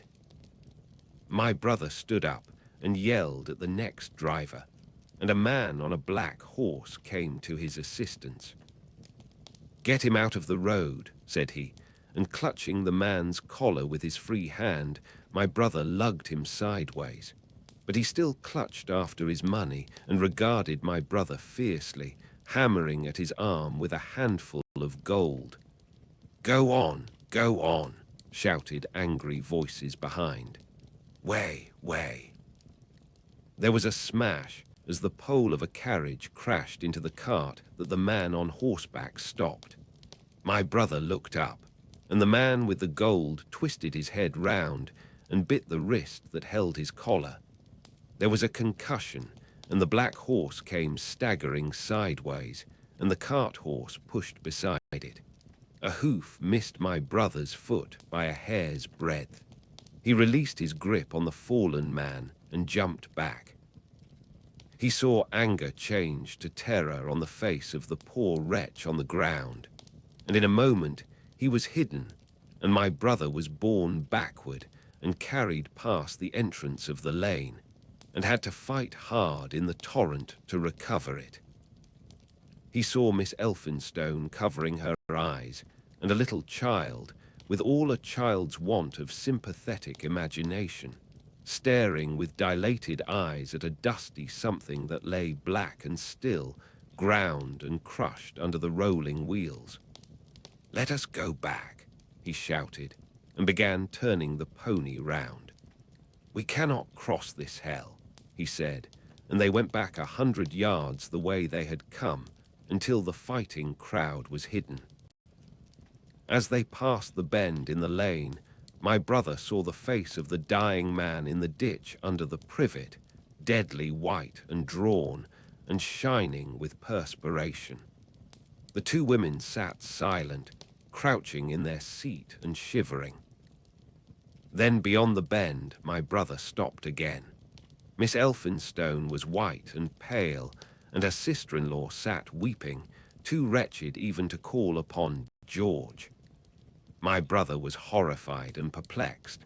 So soon as they had retreated, he realized how urgent and unavoidable it was to attempt this crossing. He turned to Miss Elphinstone, suddenly resolute. "We must go that way," he said, and led the pony round again. For the second time that day this girl proved her quality. To force their way into the torrent of people, my brother plunged into the traffic and held back a cab horse while she drove the pony across its head. A wagon locked wheels for a moment and ripped a long splinter from the chaise. In another moment they were caught and swept forward by the stream. My brother, with the cabman's whip marks red across his face and hands, scrambled into the chaise and took the reins from her. "Point the revolver at the man behind," he said, giving it to her, "if he presses us too hard. No, point it at his horse." Then he began to look out for a chance of edging to the right across the road. But once in the stream, he seemed to lose volition, to become a part of that dusty route. They swept through Chipping Barnet with the torrent. They were nearly a mile beyond the center of the town before they had fought across to the opposite side of the way. It was din and confusion indescribable, but in and beyond the town the road forks repeatedly, and this to some extent relieved the stress. They struck eastward through Hadley, and there on either side of the road, and at another place farther on they came upon a great multitude of people drinking at the stream, some fighting to come at the water. And farther on, from a lull near East Barnet, they saw two trains running slowly one after the other, without signal or order, trains swarming with people, with men even among the coals behind the engines going northward along the Great Northern Railway. My brother supposes they must have filled outside London, for at that time the furious terror of the people had rendered the central termini impossible. Near this place they halted for the rest of the afternoon, for the violence of the day had already utterly exhausted all three of them. They began to suffer the beginnings of hunger. The night was cold, and none of them dared to sleep. And in the evening, many people came hurrying along the road nearby their stopping place, fleeing from unknown dangers before them and going in the direction from which my brother had come. Chapter 17. The Thunder Child. Had the Martians aimed only at destruction, they might on Monday have annihilated the entire population of London as it spread itself slowly through the home counties, not only along the road through Barnet, but also through Edgware and Waltham Abbey, and along the roads eastward to Southend and Shoeburyness, and south of the Thames to Deal and Broadstairs, poured the same frantic rout.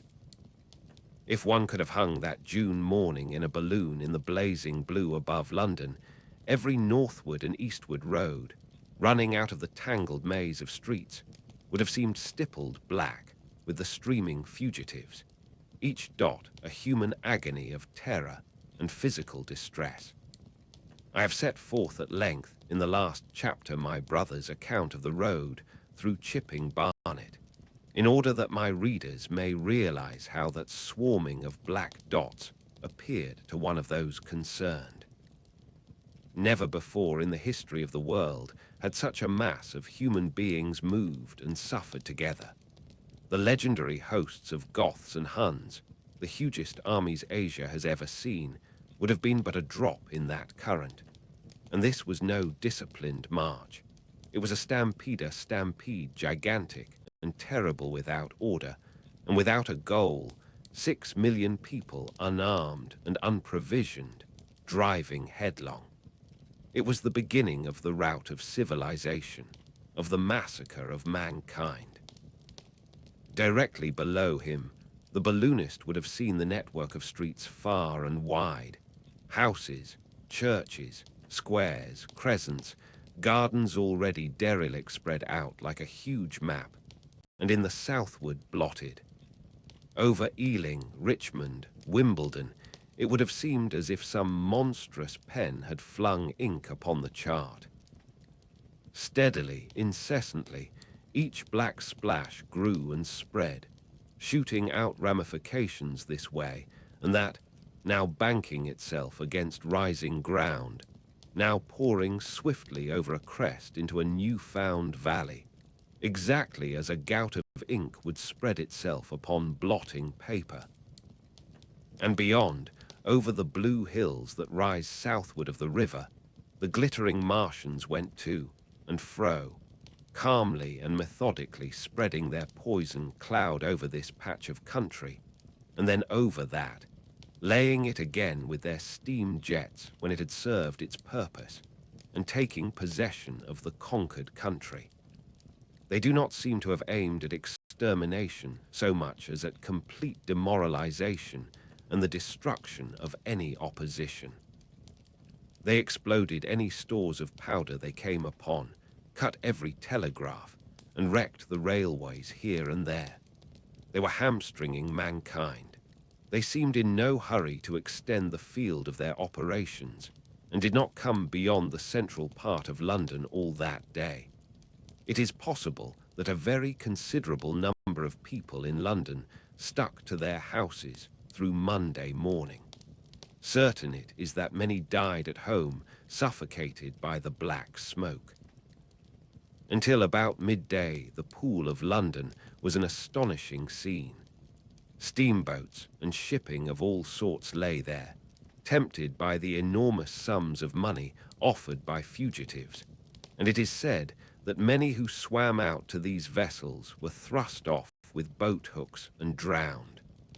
About 1 o'clock in the afternoon, the thinning remnant of a cloud of the black vapour appeared between the arches of Blackfriars Bridge. At that the pool became a scene of mad confusion, fighting and collision, and for some time a multitude of boats and barges jammed in the northern arch of the Tower Bridge, and the sailors and lightermen had to fight savagely against the people who swarmed upon them from the riverfront. People were actually clambering down the piers of the bridge from above. When, an hour later, a Martian appeared beyond the clock tower and waded down the river, nothing but wreckage floated above Limehouse. Of the falling of the 5th cylinder, I have presently to tell. The 6th star fell at Wimbledon. My brother, keeping watch beside the women in the chaise in a meadow, saw the green flash of it far beyond the hills. On Tuesday, the little party, still set upon getting across the sea, made its way through the swarming country towards Colchester. The news that the Martians were now in possession of the whole of London was confirmed. They had been seen at Highgate, and even, it was said, at Neaston. But they did not come into my brother's view until the morrow. That day the scattered multitudes began to realize the urgent need of provisions. As they grew hungry, the rights of property ceased to be regarded. Farmers were out to defend their cattle sheds, granaries, and ripening root crops with arms in their hands. A number of people now, like my brother, had their faces eastward, and there were some desperate souls even going back towards London to get food. These were chiefly people from the northern suburbs, whose knowledge of the black smoke came by hearsay.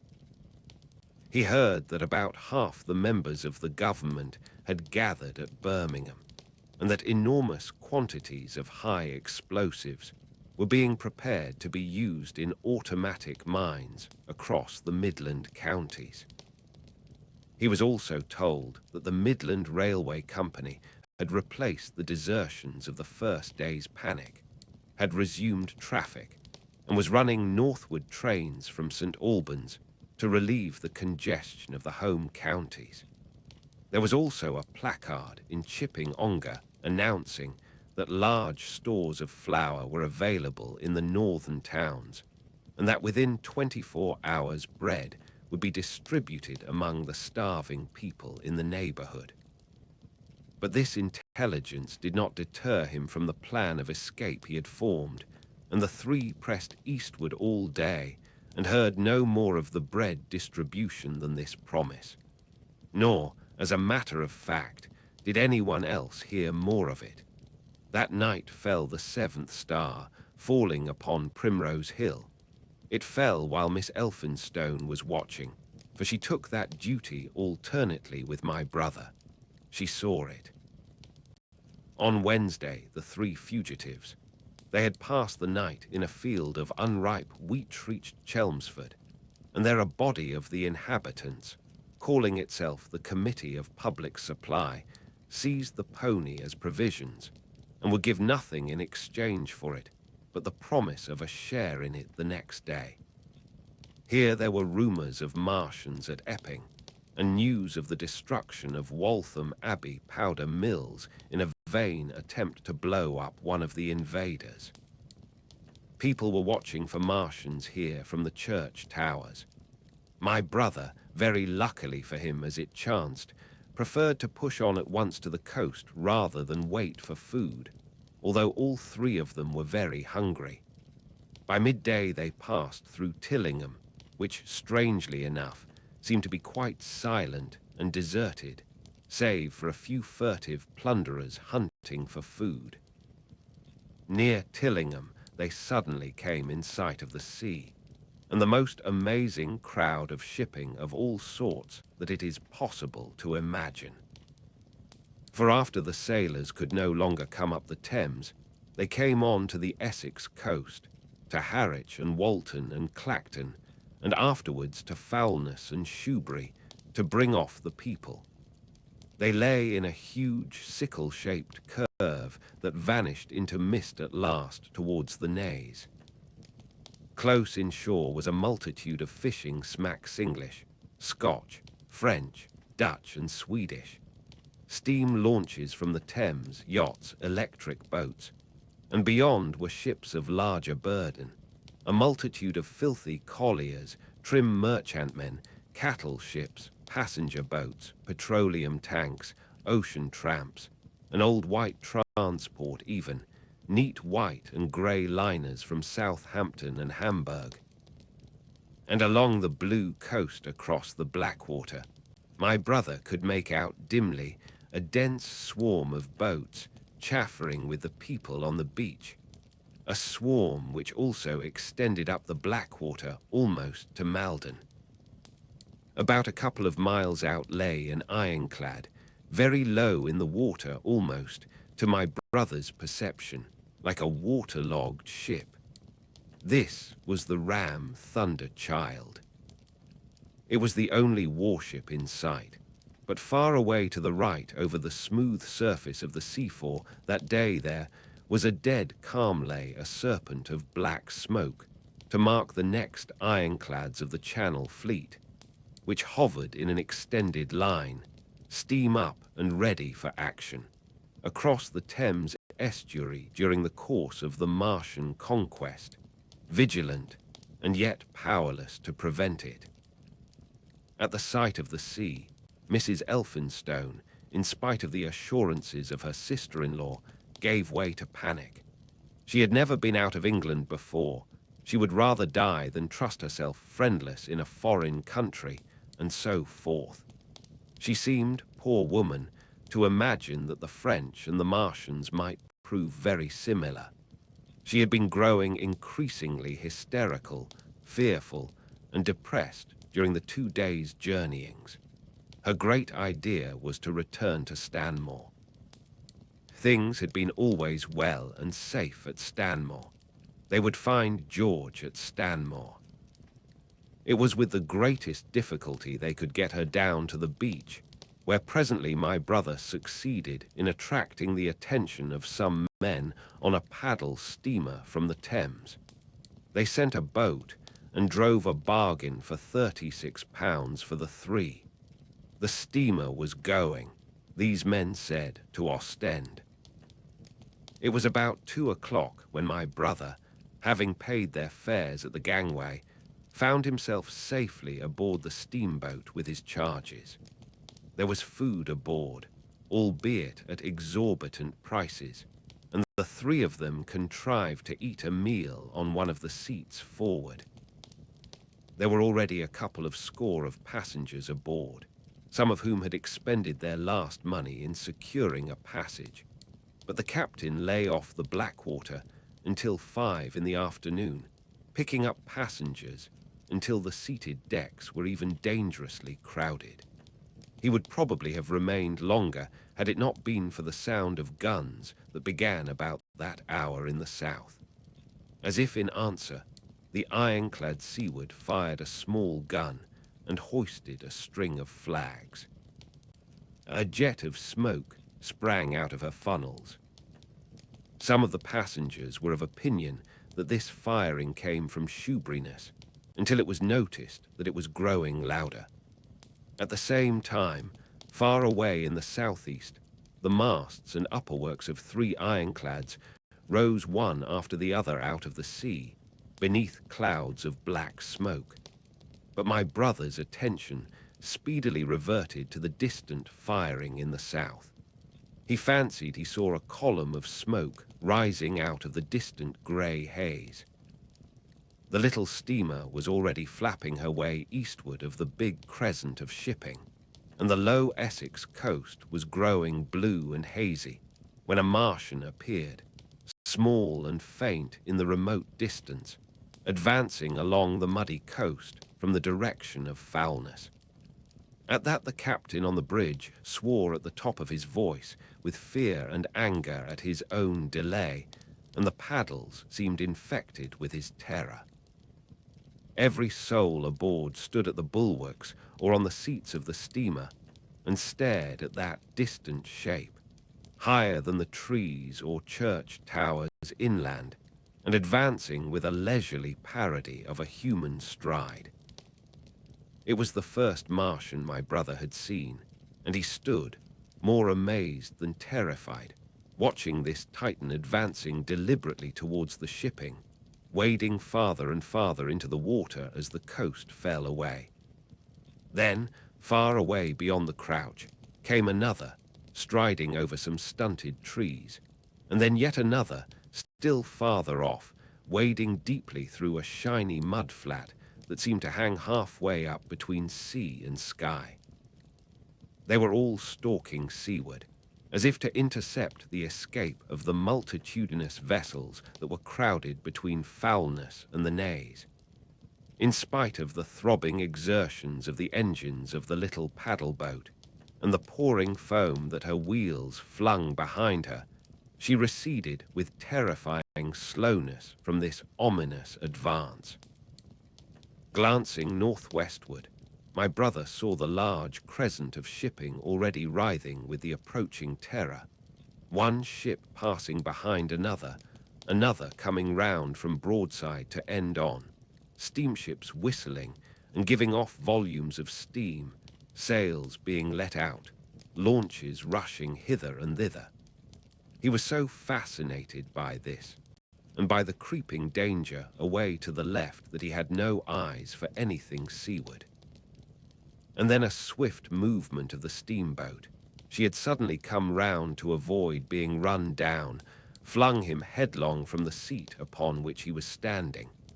There was a shouting all about him, a trampling of feet, and a cheer that seemed to be answered faintly. The steamboat lurched and rolled him over upon his hands.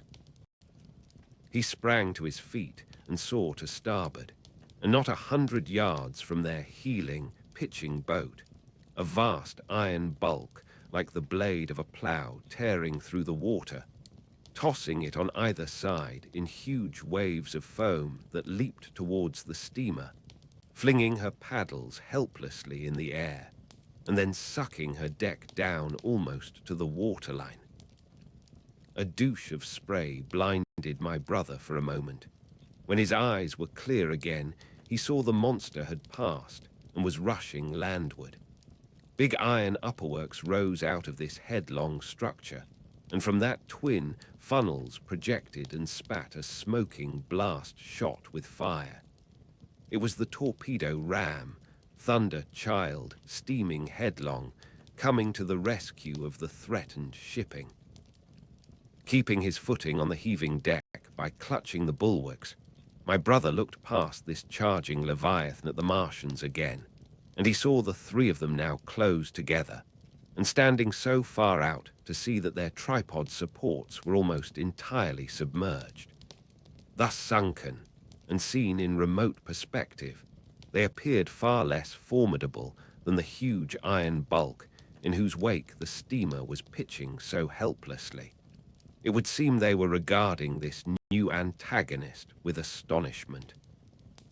To their intelligence, it may be, the giant was even such another as themselves.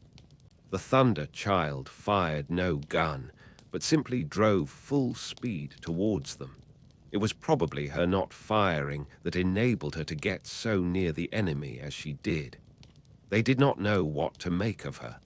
One shell, and they would have sent her to the bottom forthwith with the heat ray. She was steaming at such a pace that in a minute she seemed halfway between the steamboat and the Martians' diminishing black bulk against the receding horizontal expanse of the Essex coast. Suddenly the foremost Martian lowered his tube and discharged a canister of the black gas at the ironclad. It hit her larboard side, and glanced off in an inky jet that rolled away to seaward, an unfolding torrent of black smoke from which the ironclad drove clear. To the watchers from the steamer, low in the water and with the sun in their eyes, it seemed as though she were already among the Martians. They saw the gaunt figures separating and rising out of the water as they retreated shoreward, and one of them raised the camera-like generator of the heat ray. He held it pointing obliquely downward, and a bank of steam sprang from the water at its touch. It must have driven through the iron of the ship's side like a white-hot iron rod through paper. A flicker of flame went up through the rising steam, and then the Martian reeled and staggered. In another moment he was cut down, and a great body of water and steam shot high in the air. The guns of the Thunder Child sounded through the reek, going off one after the other, and one shot splashed the water high close by the steamer, ricocheted towards the other flying ships to the north, and smashed a smack to matchwood. But no one heeded that very much.